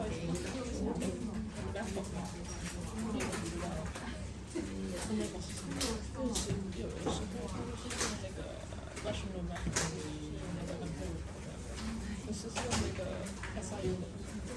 但其实这前面这个我还能理解为什么他 SIU 你的关注点只有推出。对，就他专门这里挑这里，这里我就不懂为什么只能就没有别的方法吗？只能用 Television Platform 吗？但係佢之前講嘅 total 即係 total 呢啲嘢係用嗰個 rational。你用什么？如果你这个用到 Television Platform， 那 Television Platform 就取自于我们知道 concentration， 知道凝固的 center， 那不还是能 trace 到一个 amount of target 吗？那不还是有人在用吗？但是他有说那个 CRM 我们要去那个 trace， 不是期望要就是 check 他说也不可以信吗？对啊。我也是。他一直说你不能单向，他是应该是说你不能单信一个 CRM 的。所以这里就两个，就一个 SI， 一个就是那个 CRM， 所以可能就是 CRM 不能单用，一定要跟什么一起。所以他这里不是为了这验证这个 CRM 可不可信吗？他只是说，他应该是想说这个实验里面有多少个需要 trace 的东西参与其中，你这个 CRM 你要 trace 的，你这个 SI 你要 trace 的。他不是说那个 CRM 不可信吗？我能信什么？我在当我那个课时，我唯一的理念是你CRM的东西你能信什么？但是我们真的在做实验的时候，我们会需要有一个，他不是说了我的 Plan B， 我们需要用2个 CRM 去交叉互相验证啊。如果2个 CRM 的队伍结果是对得上的，那就代表他们那就2个没问题。如果其中一个有问题，那肯定他们2个某一个是有问题，或者2个都错了。那这个时候呢，如果是真的，这个不是有2个了。这不是2个，这里我说的如果就是有 CRM， 它只是一个 personal， 那我觉得我需要另外第二份是 CRM， 我就用第一个 CRM 去建这个 check 这个。对，我需要从另外一个公司里面再买一个 Potassium Hydrogen Cherry 去验证我这个 CRM 是相互验证是对的啊。就是只要一个有效，其实它是 depend on 那个 method 啊，但是他如果给了我这个 method， 我也不知道。还是可以推，你现在我觉得是可以推的，我觉得是可以推的。你要太去推断它哪个是属于 SID， 你要属于如果这个单位不对的话，那就会影响结果，那这个就是可能需要 trace 的一个东西。但如果你是 temperature， 因为我刚才在想，如果你用 temperature 去抓它的话，就跟高温去调的话，那我 temperature 我那个温度是不是有利于tracer SI？我想一想，如果你可以做一个 comparison test，你两个的条件都是一样的话，那么其实无论几度都无所谓，你实验条件都一样的，那你得出来那个结果就是一样的。但如果你连这个重量单位，你这个 kg 的 unit 你定错了，那你结果就不可信，你去不到那个出概率了。我这样想，所以这里 temperature 不是你要考虑的是不是正确的，就你不需要去 不是要 calibrate 那个温度计，但你需要 cal 这个，你需要 calibrate 这个榜。想这个 empirical method 的话，因为它算是那个 rational， 它可以 compare 的 CRM， 但我怎么知道它的那个 result 是对的？再说一遍。它這個設置，呢個就係用一次嘅啫嘛。咁呢個問題係你真係佢哋用咩 temperature 都得啦，佢冇話一定要邊個。即係 depend on the method 會有唔同嘅回收嘅。所以佢唔可以用呢個 CRM。咁點知佢？我有睇到先睇翻，即係我會有一個呢個係一個。我會有一個都唔一定係 curve， 但係我會有一個 QC， 我會有一個已知有幾多水喺你自己。就諗佢呢一個會有啲即係另外啲嘢要做，即係除咗淨係 take 呢個 method。你想知唔係你啱啱嘅問題係咩先？點解 temperature 唔重要？唔係，即係點解呢個即係呢個 test 因為本身你呢個就係 test，通常唔知啦，即係呢個 temperature test 應該係 dry 啊嘛。係咯 dry 佢，咁跟住佢冇一個特定嘅 standard method 啊嘛，呢個都係佢係咯，佢唔係咯，佢 standard 有啊，佢唔係 standard method 嘅啫，佢但係 standard method 嘅話，你 standard method 嘅話就可能係有一個 ISO 嘅 method 就係 for 呢種 test 咯，有啊。咁會有一個 failure， 即係話如果有個特定 temperature， 唔係跟住我就可以。唔係咁，我點知我最尾嗰個得出嚟嗰個名叫咩 moisture 係咯 moisture 係咩？理論上嚟講可以嘅，因為你就算話你啲 moisture 冇焗乾晒嘅，你就當佢係一個，你會做 blank calibration 啊嘛，因為你有 moisture 剩低，但係你只要將呢個 value 你當佢係零嘅話，咁你其他 sample 都一樣啫嘛。你咪會有個 blank calibration 咯，你知嘅 blank calibration 嘅意思㗎，我係咁理解。所以 temperature 幾多，焗幾耐係話非常之重要。standard method 你都係用 calibration， 即係只要你攞到 calibration， 跟住之後你再 test 呢一個，跟住之後你對翻個 calibration curve，跟住之後就攞個 result。但係你呢個係 condition 同我哋要揾，但係我哋最尾要揾嘅嗰個 expected value 係以 kg 做單位啊嘛，所以 kg 呢個單位唔錯得啦。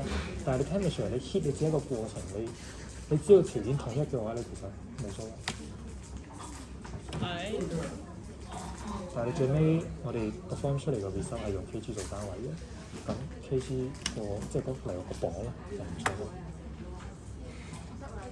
如果唔係嘅話，因為人哋話實際上呢個係裏面有1公斤水喺度，但係我直情公斤都錯咗，我話我將500 gram 嘅嘢我指咗1公斤嘅話，本身已經係就錯啦。呢個係 method of known bias 應該頭先嗰個咯，即係頭先 empirical 呢個應該係 rational， 呢個應該係 standard method 應該。Rush 4隻。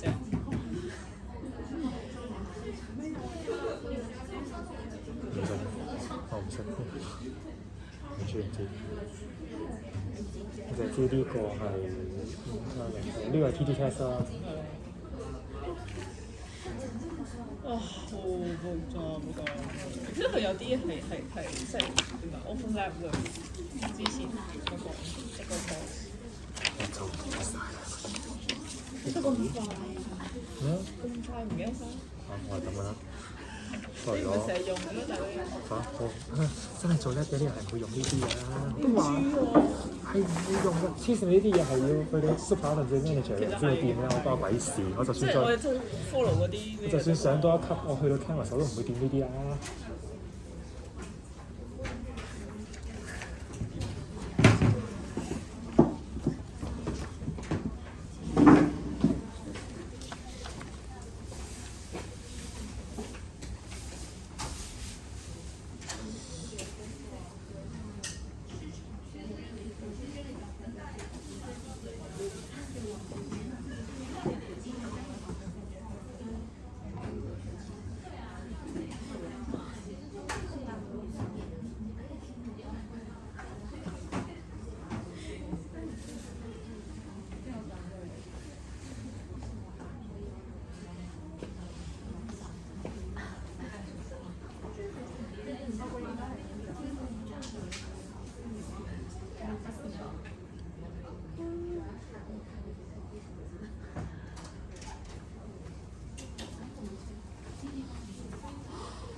哦呀呀，你有签吗？我好像没签过。就没有传到我们手上。对啊，我们是第一台，认脸行不行？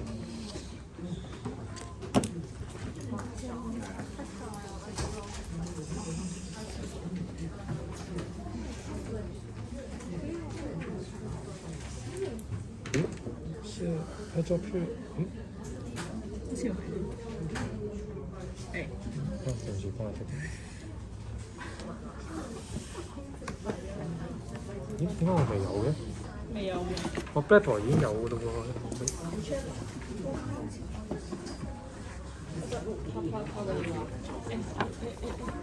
攞住攞住。有啊，見到幾個同學都自己寫名，我諗照寫啦。冇啲咯，冇我個名度。嗱，你寫完過咗 add job 之後就有一張新嘅，咁我會即係整齊啲，咁我會出翻落去咯，嚇。應該要 at 到啩啲經理。試下先。本來已經好多人噶咯喎，點解？而家有幾多人啊？唔知喎。咁大班人，好得人驚啊！ 33。嚇唔係嘛？咁必修課嚟㗎嘛。必修科係啦，所以唔搞啦。如果係直接俾 A 區，我哋唔需要嚟嚇？講啲乜嘢？我唔教啊嘛，咁我哋可以點啫？可以自己學自己考。唔係，咁咪點教嘅啫？我教得太多嘢咯，我覺得。唔知啊，我唔知。師傅，你又唔想做呢行咯？報得呢一科，應該都會想做呢行嘅，唔通真係錢多滯貴報呢科？咁你香港學生就係啫，但係即係好多人聽唔明我講咩，我唔知你哋聽唔聽得明咯。我真係有啲難跟得上嘅喎。嚇！乜你未唔係做緊呢行，我覺得好難聽得明。你明唔明我講咩啊？你唔明我啦，我係兩把。我係覺得OK 嘅，一開始聽嚟嘅，即係我集中唔到咁耐時間，我差唔多到半個鐘開始已經開始暈地。唔係，因為咧係亂嘅，我覺得呢科，因為佢唔係好難講啦，即係幾散下嗰啲嘢。雖然我係 based on URCam 嚟講，但係會咁我又中間插咗好多 example 落去㗎嘛，咁咪。即係你未做過，你真係會覺得嚇點解咁嘅？即係咩嚟嘅咧嚇？咁所以先係三浦，冇三浦咪更加難明白。嚇？冇三浦咪更加難明白咯，講真，太離地啦你啲嘢。所以咪盡量唔好講到咁俾多啲example咯，咪第二個 part 唔好講咯。咁咪點啊？嚇！即係嗱，有好多唔同嘅人。有啲譬如你，我諗如果我將來唔教，因為我已經講咗唔教好多年㗎啦，係。咁佢哋咪唔講 confirmation 咪得咯？但係如果你係做緊呢行嘅，我覺得唔講 confirmation 又唔得喎，即係樣樣我都覺得唔講係唔得嘅。要 CU 再 set 多一科出嚟。set 多科你要有人教先得㗎。嚇！佢已經爆晒啦。但係6日都有。已經冇乜，即係難啊！你唔係做呢行係難嘅，我覺得，所以盡量啦嚇，盡量識嗰啲咧就好容易嘅啫，睇我手下攞。不過咧，大部分都唔係咁容易攞。我想講我做緊叻嘅我都覺得唔好識。我想問呢個啱啱講話呢個 CRM，我將 CRM 如果大過我哋想 test 嗰個 range。你實在即係大10倍都已經接受唔到啦。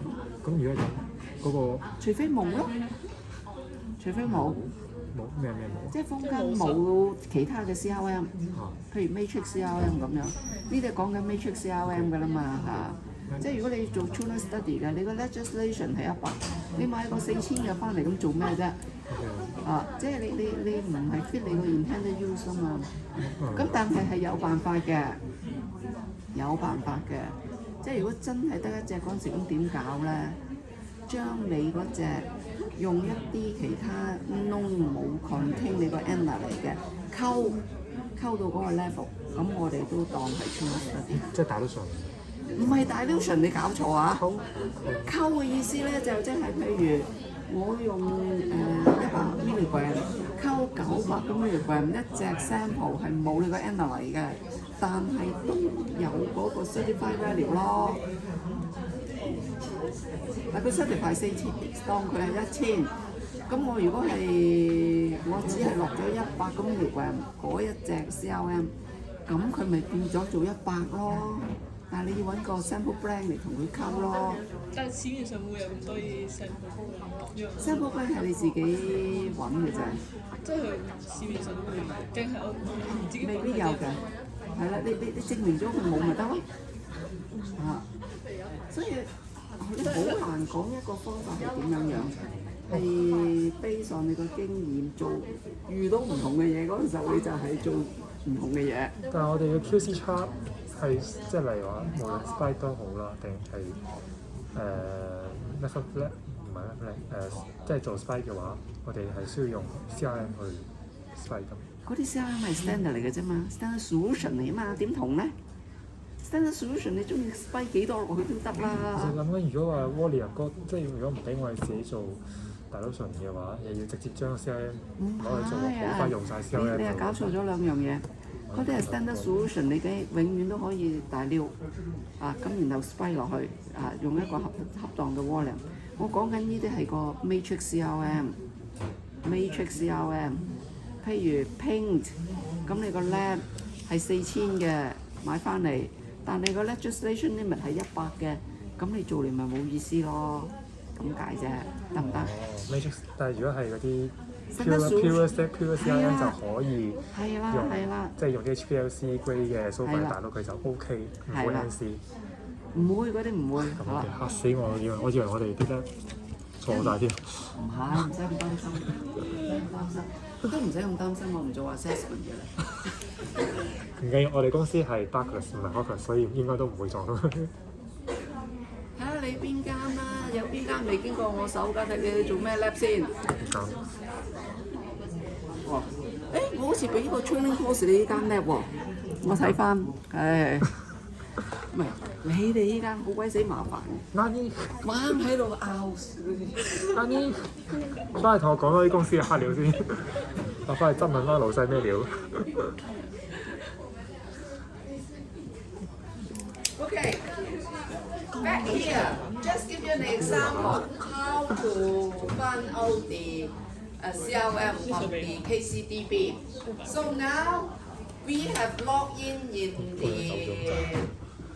KCDB. That means the key comparison database is within the website of BIPM. Okay, so this BIPM the same panel. Go to advanced search here,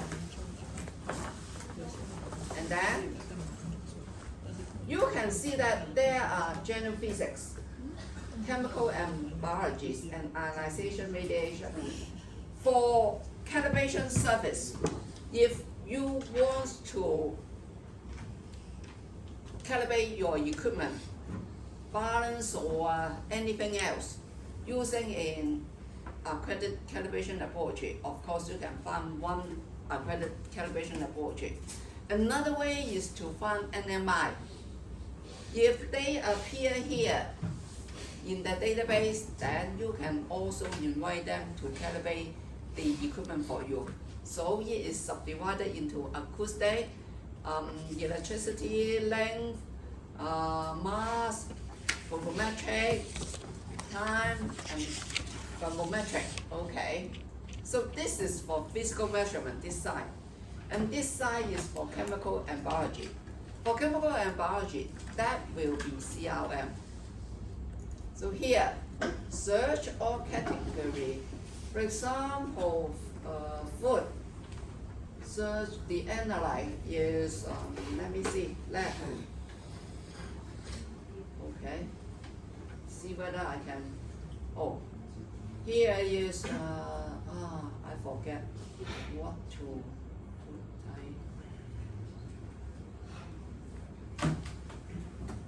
put. No new info. How to search? This is.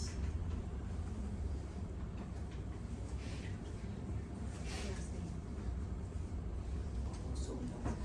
If this is pure high purity, then you can find out. Right? 我哋打元素名啊嘛，唔可以打行業名啊， This is the analyte.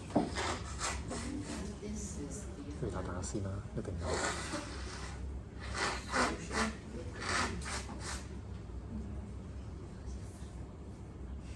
Also no.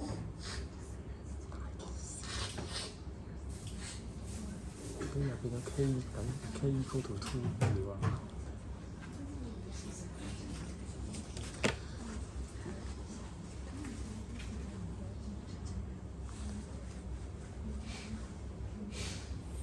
8點半，今日會幾耐？事情唔係咁，係9點放嘅呢個。但係一定唔係9點鐘，因為我淨係錄影都已經2個鐘15分鐘。 Okay. Here, 9點14分。 lead in soil, and you find within the category sediment, soil, and particulate. So this should be CRM. That means the code is Set Soils 42 from Germany. And this is the, when you go here, and here is from UK, that is matrix CRM. That means if I type PB, all these are basically not lead, but organic. PCB, okay? These are PCB. And the mass fraction, and here will give you the range, the certified value, and this is the expanded uncertainty. You can copy this and export out as Excel, okay? Export. Then you can make your own choice which one to buy based on your target value and also the expanded uncertainty. For here, if your target value, that means your normal encounter level is below 1,000, then you should not buy one is above 1,000. You should buy, but all of them are basically the same. 1 to 1,000, 5 to 5,000 is basically the same. Then the choice will be the uncertainty. Buy a one with smaller uncertainty to verify the trueness of your method, okay? So this is how you select, how you set the criteria to find out your CRM. Although all these are not accredited, but they are national metrologies, NMI. So we trust their traceability because they have participated in the chemical national collaborative study. So their production of this material ensure of their quantity, okay? So this is how, for this website, there are lots of publication. Let me see.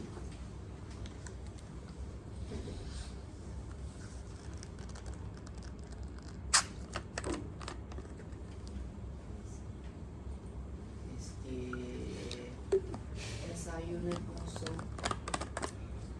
Okay. Oh, publication SI.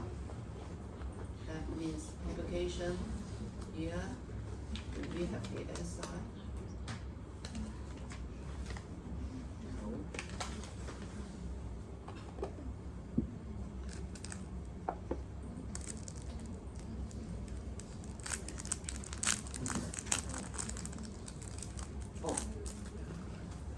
longer active and forget it. We can go here.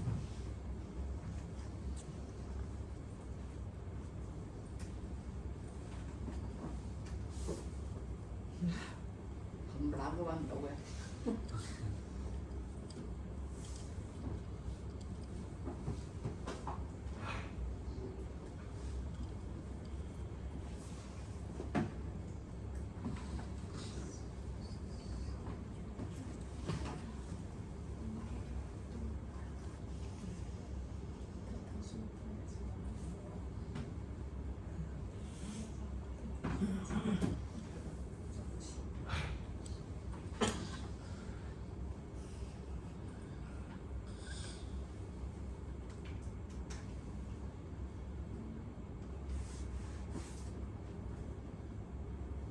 So you can see that there are many. This is the definition of SI, and you can find out. It's funny. I searched for this website just before I make this PowerPoint.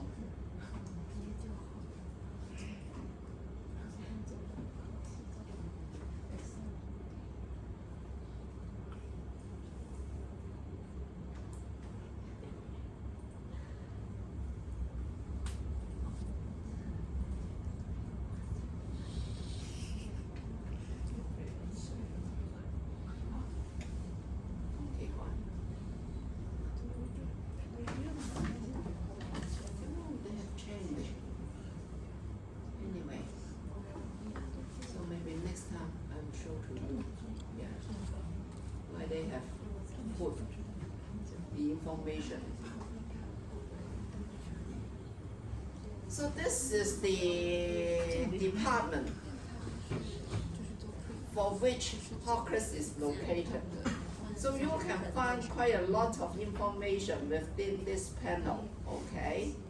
So if you want to get information on accreditation,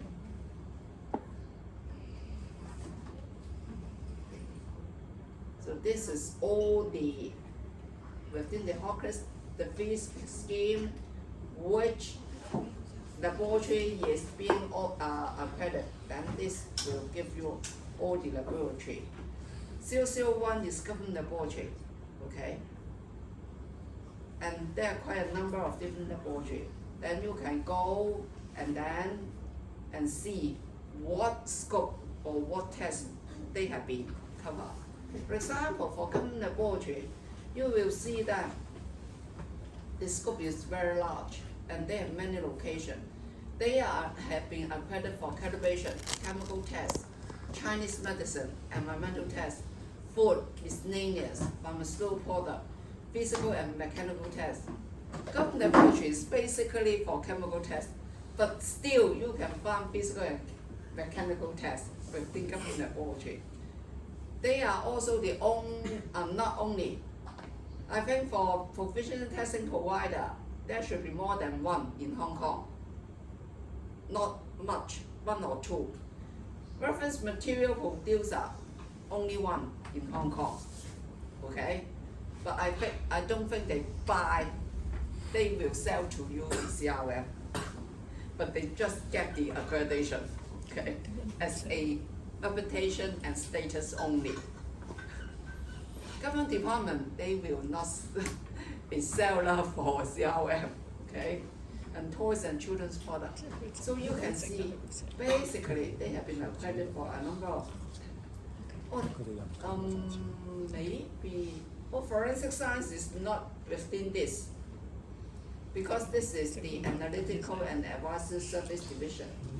They have another division, that is the forensic science division. The forensic science division is also accredited under ISO IEC 7025, okay? So just give you some information on accreditation.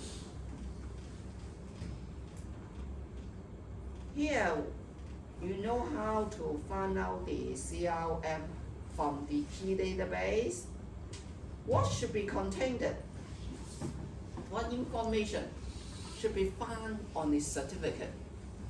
First of all, name reference material code batch number, description of the CRM, intended use, instruction for correct use, instruction for appropriate condition, certified value and uncertainty, traceability method. That means how do you assign what method do you use to assign the certified value? Period of validity, approving officer. That means this is a certificate. Of course, there should be somebody responsible. Okay. So let's see. Give you some example of the certificate.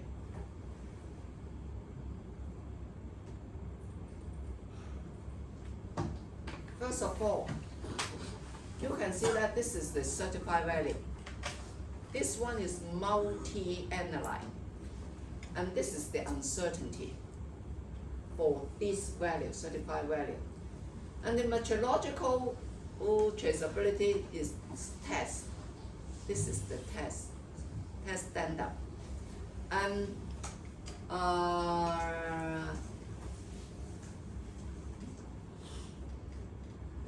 so can we find all the information? First of all, any signal that this has been accredited, ERM, European reference material. So is there any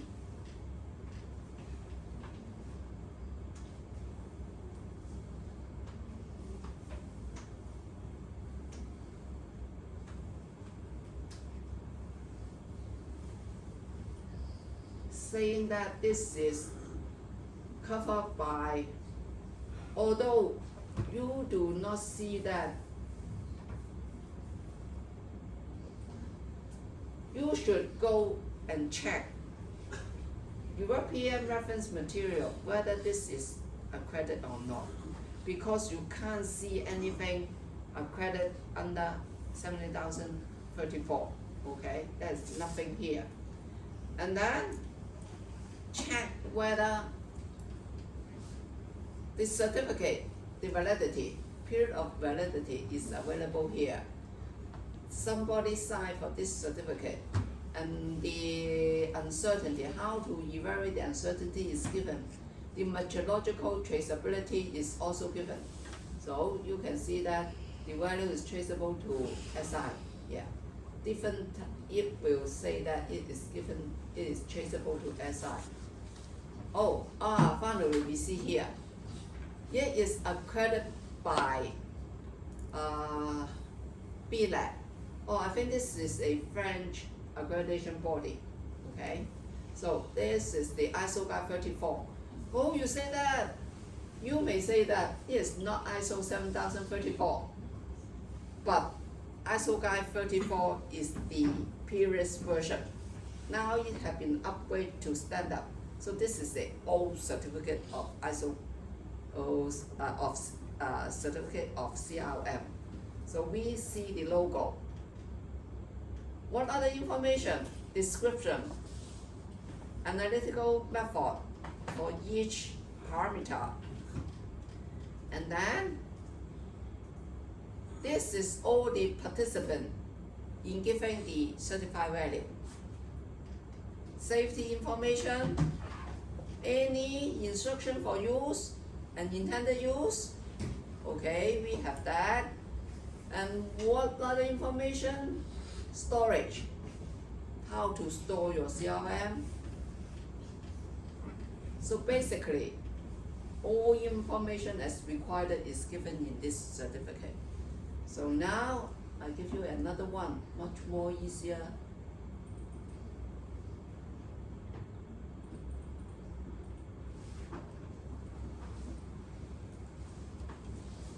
So certificate of analysis. Batch number, lot number, also multifunction, certified value, and K value, standard deviation, acceptance limit. This is funny, okay? This is funny. And we have preparation instruction. What about, so you can see the accreditation status here, accredited, A class as reference material producer. So this is the product of Sigma Aldrich.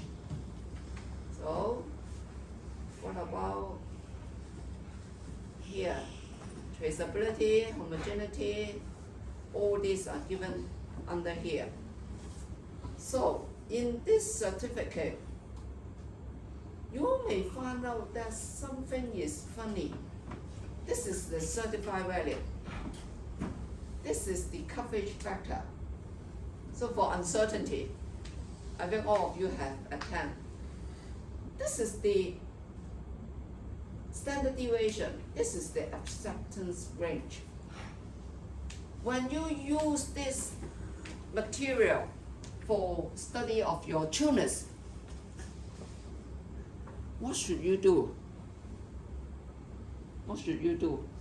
Why is that there is so, this is the acceptance limit, and this is the certified value. The range is much smaller than that. For the first one, or maybe the second one, that is only 8.21, and then the lower limit is 7.93. Okay? But the acceptable range is 6.86 to 9.28. So, what is the difference between these two?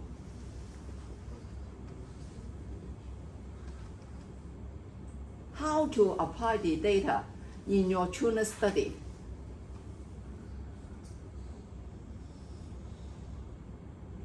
So for the uncertainty, I think you haven't got to this part.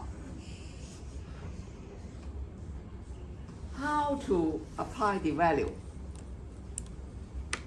When you look at this 1, 4, and 2, 3, you will realize the 1, 4 is actually the result obtained by the manufacturer themselves.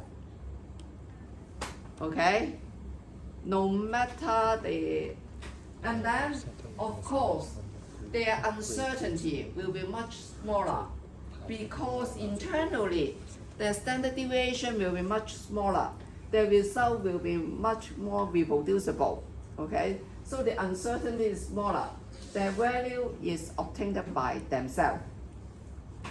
And for the acceptance limit, that is the acceptance range go for a interlaboratory study within Z score equal to 2. That means 90%. Within 90%. The results are acceptable. Okay? So this is the standard deviation of the accepted limit. Whenever your laboratory can perform something within this, then it should be okay. That means for the second BE, for the certified value, the certified range is only 7.93, okay, to 8.21. ppb should be microgram per liter. And this acceptable range is 6.928. What about if your laboratory result, laboratory mean result, we say that some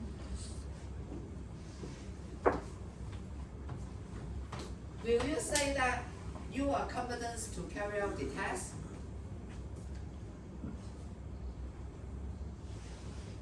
It is outside this certified range, but this falls within the acceptable range. That means your results are comparable to other laboratory. Okay? So look clearly the information. This certified range, certified value, and the uncertainty are just used for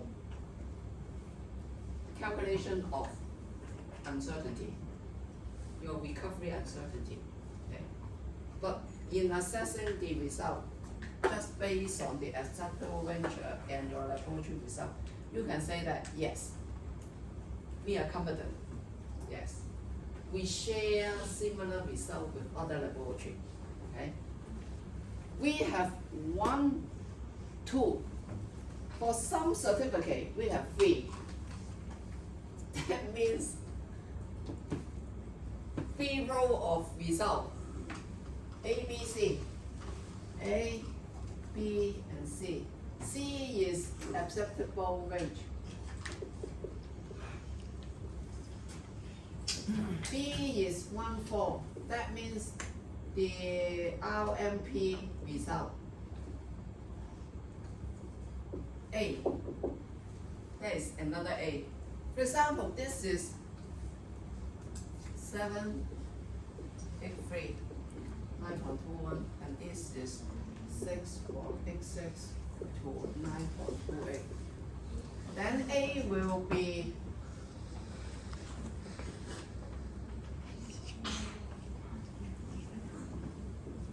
A 係邊度嚟㗎？有窗口的。 1, 4. 佢數字。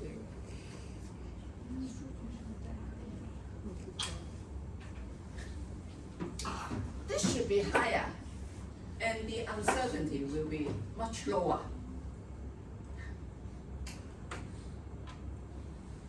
And the second one is the uncertainty or the range is narrower because this is performed by only one laboratory. For the acceptable range, the range of course will be wider, okay? For this one, what is the meaning? This is gravimetric. Gravimetric.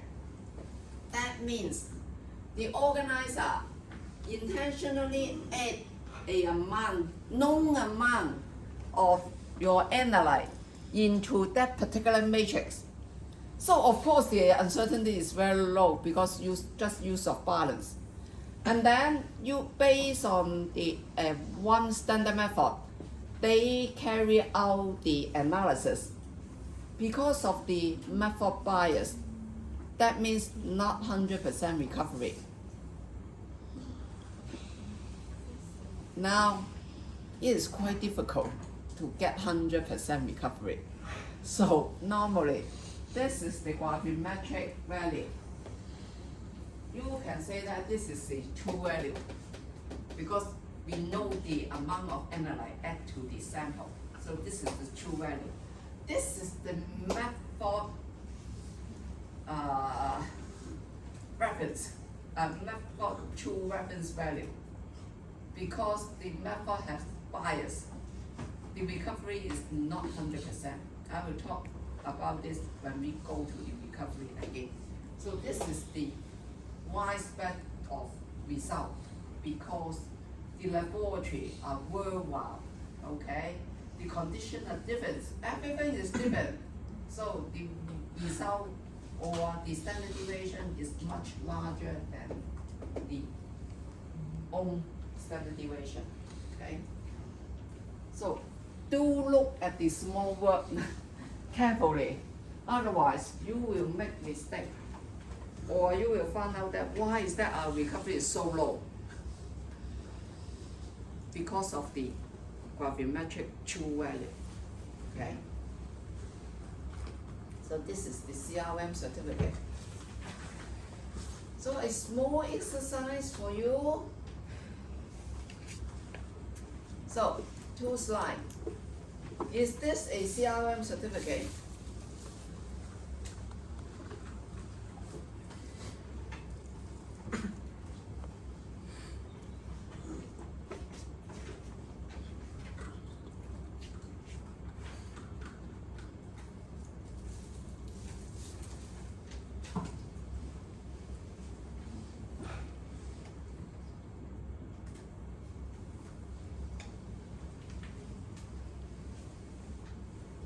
Anything wrong?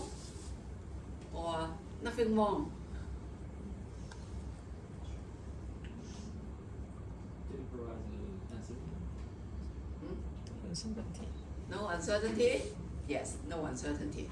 Just standard deviation. Okay? And then, no indication, no proof of accreditation. What else?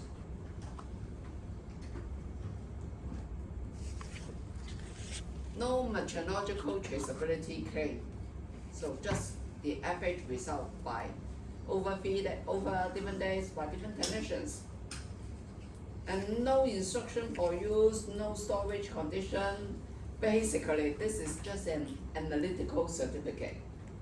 Okay? So, look carefully. I received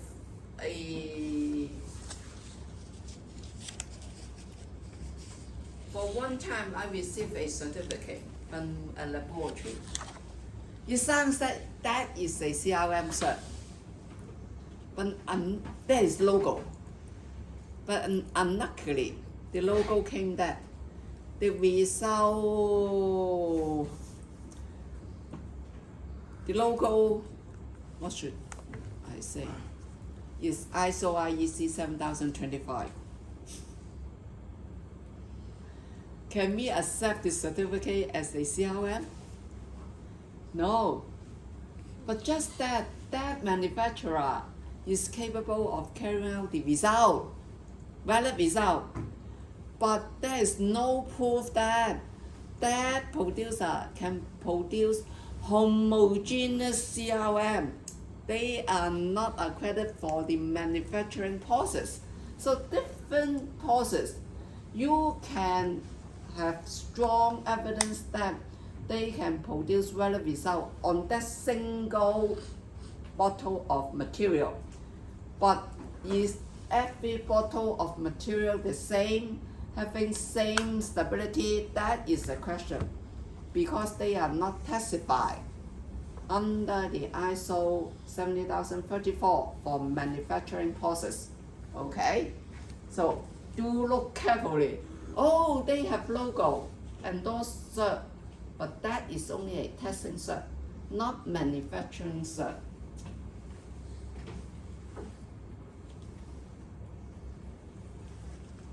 So for reference material, so now bear in mind, when I say CRM, that means they can use directly. Their certified value can be used directly without any proof, okay? Because the certificate has established traceability already. When I say reference material, that means we do not believe in their claimed purity. We need to verify their claimed purity. So for RM, of course, suitable container, appropriate storage condition, limited stability life, we need to periodically verify the purity or we standardize the concentration. Cross check of old and new standard solution to make sure they have not deteriorated or the new standard solution is correctly prepared. Should include label to indicate the calibration or verification status. The verification priority will be against CRM. If there is no CRM, then two different brands verify against each other. If only one brand in this world, then different lot or batch. If the purity is not given for your RM, then you use the CRM to assign the purity for your RM. Okay? So what is the meaning of all this? Why is that there is still a need of the reference material? CRM is very expensive, relatively. So normally, we will use commercial available reference material, analytical grade material that are sufficiently pure enough, over 98% or 99%. But we don't trust the purity and the traceability is not established. Then we need to verify this reference material against the CRM for its purity, the first step, okay? But if there is no CRM, then what should we do? Buy another one from another source, okay? They will cross verify. And if there is no other source, at least other lot, other batch. Okay, so 3 different way. And for one of the tests, I work in government laboratory. I buy 3 RM because the first 2 cannot be verified. That is 20% difference. Which one should I believe? I don't know. So buy another one to find out which will be have close relationship. That time there is such a large difference because that is antibiotics. The purity is based on international unit bioassay. They use bioassay to set the purity, not chemical analysis. So the RM I bought from different source will be different. So only with use of 3 RM, then I can say that, oh, these 2 can be compared together. Then their purity can be assigned as such and such, okay? So let's see how to verify the RM. Cross verification of purity against CRM. In the old day, if you are working currently in a laboratory, you will know that use a fixed tolerance. Fixed tolerance. That means single point comparison. And then if the result is within a certain percentage, then you say that, oh, the RM is verified. And most of the laboratory will use the same technique as given in your method to verify your RM. If the method say that it is by GCMS, then you will use GCMS. By LCMS, you will use LCMS. Remember, verification of RM is a totally different task from your method. You can use other approach. Okay? So nowadays, we don't follow this scenario, but instead we use statistical evaluation. What is the meaning of statistical evaluation? I will show you in the next slide. And then confirmation of the identity. When you buy an organic compound, do you believe that the analyte is that organic compound?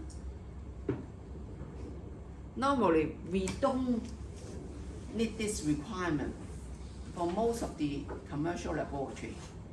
But just that when you go to the horse racing laboratory, they request verification also of the identity of their drug, because quite a number of their drugs are manufactured by the university.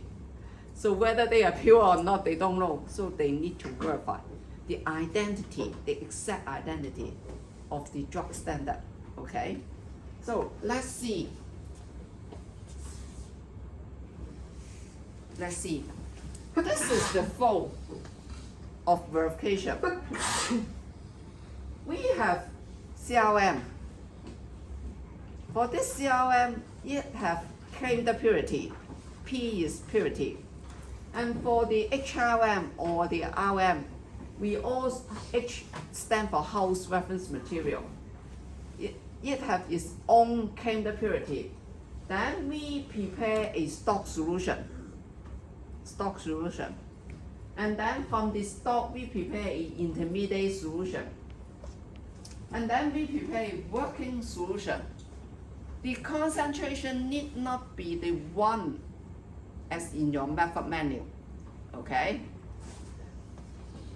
You can select an instrument that have stable signal and differentiate small change in concentration, and then inject this working with that working in alternative sequence to minimize the drift in the signal of your instrument. That means to randomize the signal, okay? The comparison, we use t-test to compare the mean result, but not the mean signal, but the mean unit signal. That means signal over signal over the concentration of your working. Okay? Because the purity is different. The concentration may have a little bit difference. Okay? So this t-test is compare the signal over the concentration. If the T is smaller than T critical, that means the mean result, basically, no statistical difference. That means the purity is verified. Get the meaning? Of course, this is difficult to understand. Then we will use some data to illustrate to you. Oh, maybe we finish this first. Apart from verification of the purity, we also need to study the stability. When you work in a laboratory, we prepare the stock solution. How long this stock solution can be stayed in your laboratory without any deterioration or loss of solvent? With loss of solvent, the concentration will be higher, but not deterioration. What about the intermediate solution? So all this we need to carry out the stability study for once during the initial method validation stage. After that, we don't need that, okay? We don't need that because we have verified once already. This is a suggested label of CRM and RM. So location where you put it, the call, the purity, open date, expiry date, and check by whatever people, okay? And for this one, apart from we have verification date and verified purity, that purity will be used for further concentration calculation, okay? Whenever the solution is kept, that means not freshly prepared, then we need to have preparation record. Preparation record. This is a simplified form in preparation record. So the name, that means the analyte. The code for each type of solution, we give a code, the amount, the purity, the final volume, then the concentration of the prepared standard solution, which equipment you use, the syringe or the balance, okay? The final solution code, expiration date prepared by somebody else and checked by somebody else. And this is the standard preparation of the name. For example, organotin, then organotin. The method code, that means for a particular method. Okay?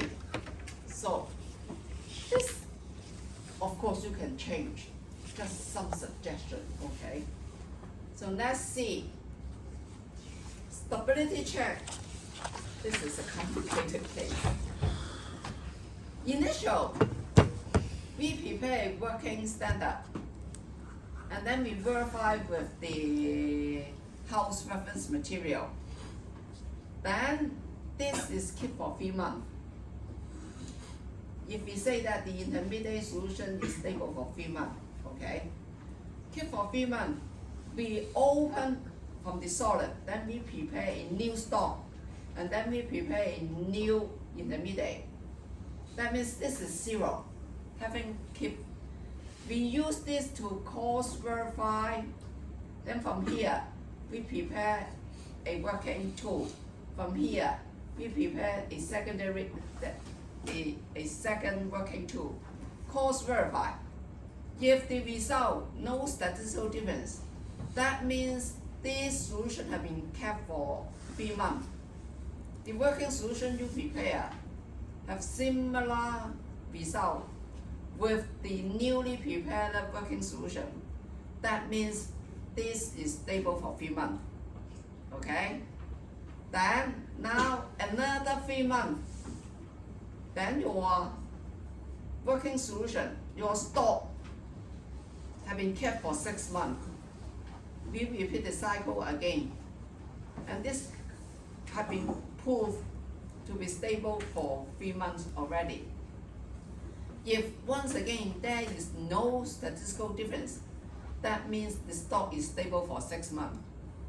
And then 9 months, the same scenario, okay, the same rationale.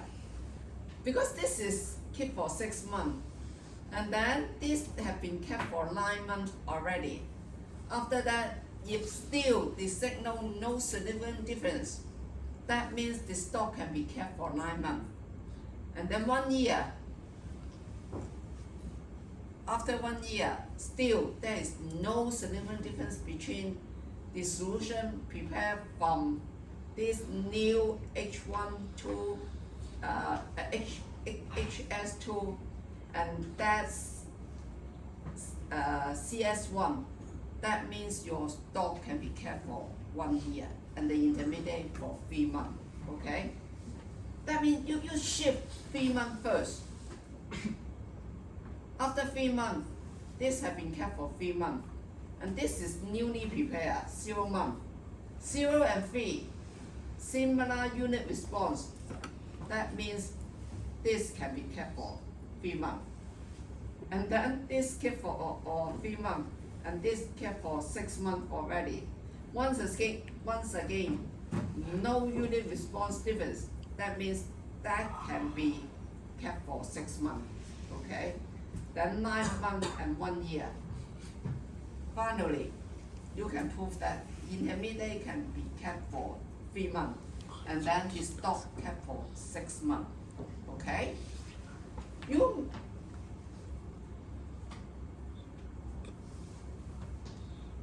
For those who do not have any experience in laboratory operation, you may not understand why is that. What are you talking about? Stock, intermediate, and everything else. What is the meaning? What is the meaning? For example, we have solid. This is solid. Assume 99%. Okay? Normally, if our test is test for safety test, that is test for contaminants. What is the expected concentration?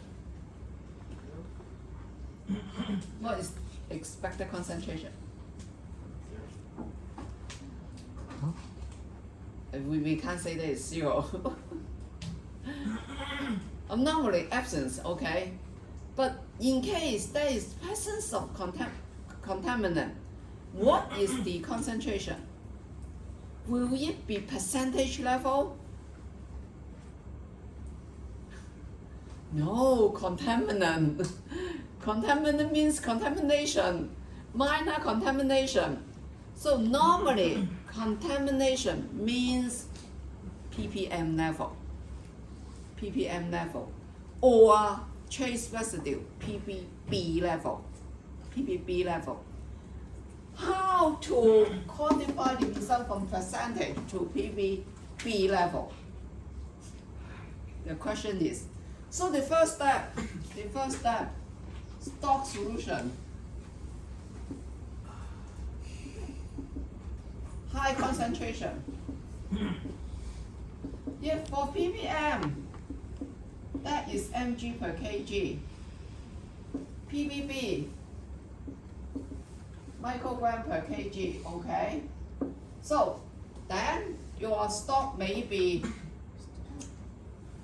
0.1 gram to 100 ml. Okay?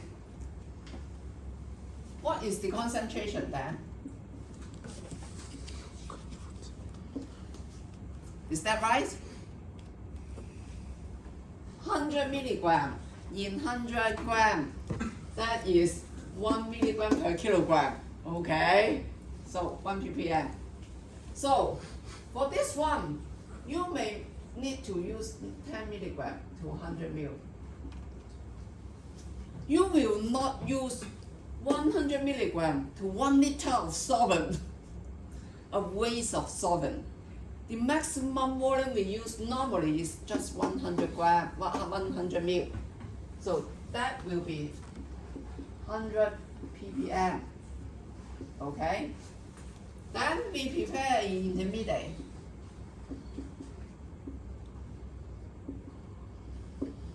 All depends on your target concentration. If your target concentration, the last of course is the working calibration curve.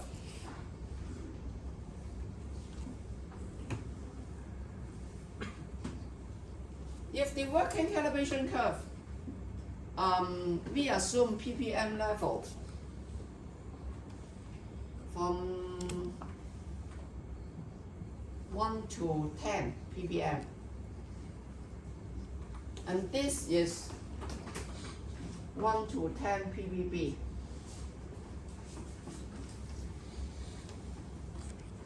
How do you prepare intermediate in this case? What level do you want?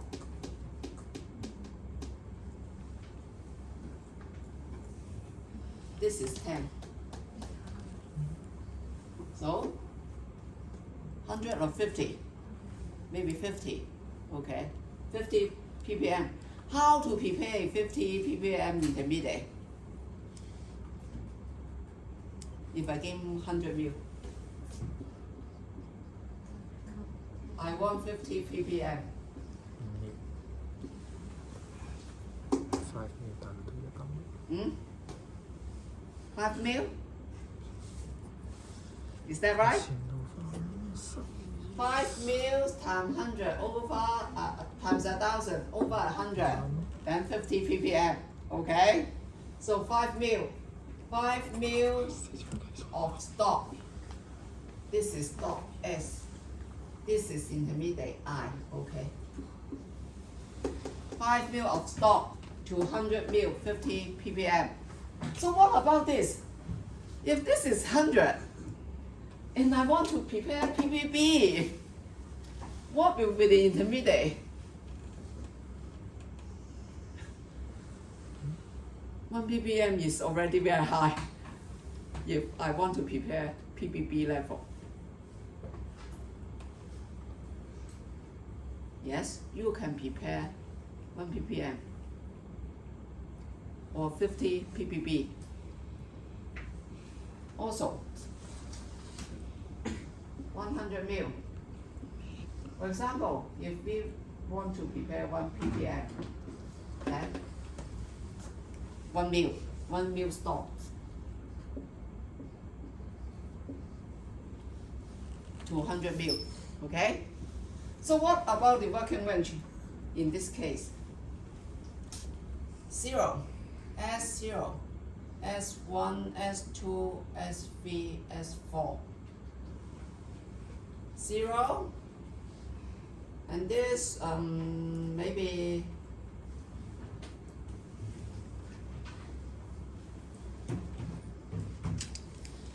S5, okay? This is also, but the unit is different. S0, S1, S2, S3, S4, S5. From the intermediate, how to prepare this working? This is the volume of I. The final volume, maybe also 100 ml, easier. So this is 0, because S not meaning no analyte, so 0. If 2 ppm, how many volume of I in order to produce, or maybe don't use for the final volume 50 ml, because this is 50, easier to calculate. 50 ml. 50 final volume, the I 50 ppm, so 2 mil. 2 mil, okay? So 2 mil, 4 mil, 6 mil, 8 mil, and 10 mil. So plan before you prepare the stock and the funnel. You see a large difference. The intended use, it depends on your intended use, intended concentration. So here, if that is 1 ppm,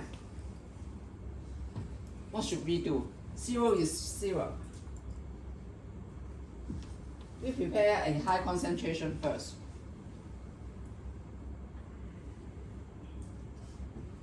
Maybe we can't use 50 mil. It is difficult to prepare. So here the final volume is 100 mil. So this one, you just need 1 mil. Is that right? 0, 2, 4, 6, 8, and 10. So this you use 1 mil. Is that right? This equals to 1,000 ppb. So I take 1 mil and in final volume 100. So this will give you 10 mil, 10 ppb. Yeah? So this should be 0.8, 0.6, 0.4. But normally, in making standard solution, we will not take 0.2. It all depends. If this is aqueous, then we still can take 0.2 by autopipette. But if organic, normally we will not just take 0.2 by autopipette. Okay? Then we need to use this S5 to prepare the S1 in such a case. Okay? Because S5 is 10 ppb. You dilute 5 times to prepare the S1. See the approach. It all depends. It all depends. So when you prepare for your calibration curve, you need to think about your final working range and also your intermediate and the stock solution. For some of the organic or inorganic, you can buy 100 ppm solution or 1000 ppm. So if you target a ppb level, don't buy the 1000 ppm. It is so difficult to dilute your standard solution to your working range. So think about this before moving on, okay? So basically, this is some of the preparation of calibration curve, part of the method validation. As I say, this is kept for 3 months. This is 1 year. So after 3 months, when you prepare a new intermediate to prepare for this working solution, you need to have a check. That is what I mean here. Cost check of the new and old standard solution. From the new intermediate, you prepare a midpoint, the 6 ppm, and the new also 6 ppm. And cost check whether you can get back the same concentration. Okay, that means now we have calibration curve here.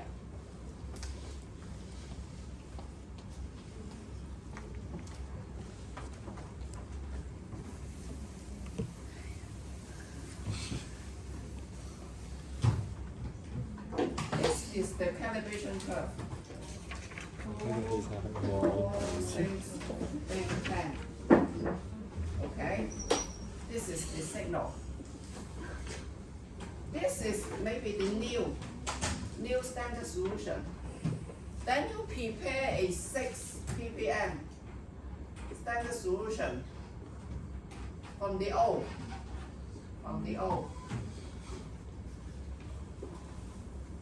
We gather it as a sample solution. And inject to your instrument and get back the signal and see if the signal here. Oh, this is the calibration curve.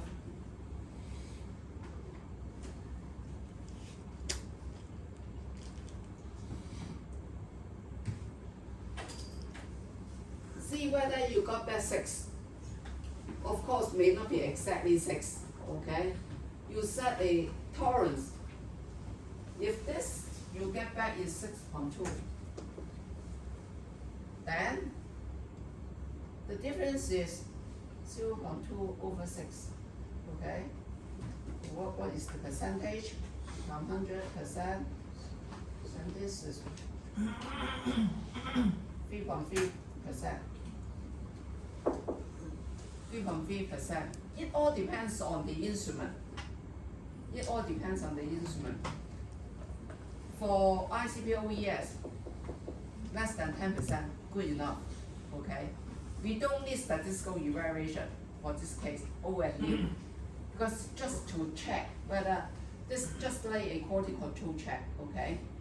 But for MS type, then the percentage can be 50 or even 20, depending on the concentration.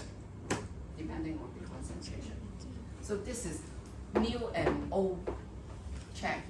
The function to function, whether the O1 have been deteriorated or changed, I cannot say deteriorated. And then new one, whether this is properly prepared. So two function, O and new check. This is a quality control check. Okay.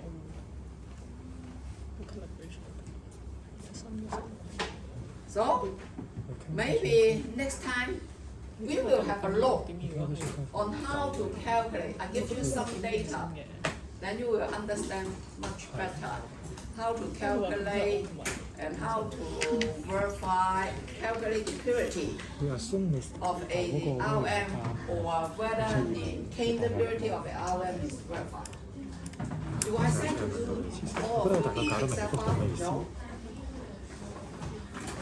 No. Is that some of you still haven't got the course material? Because at job,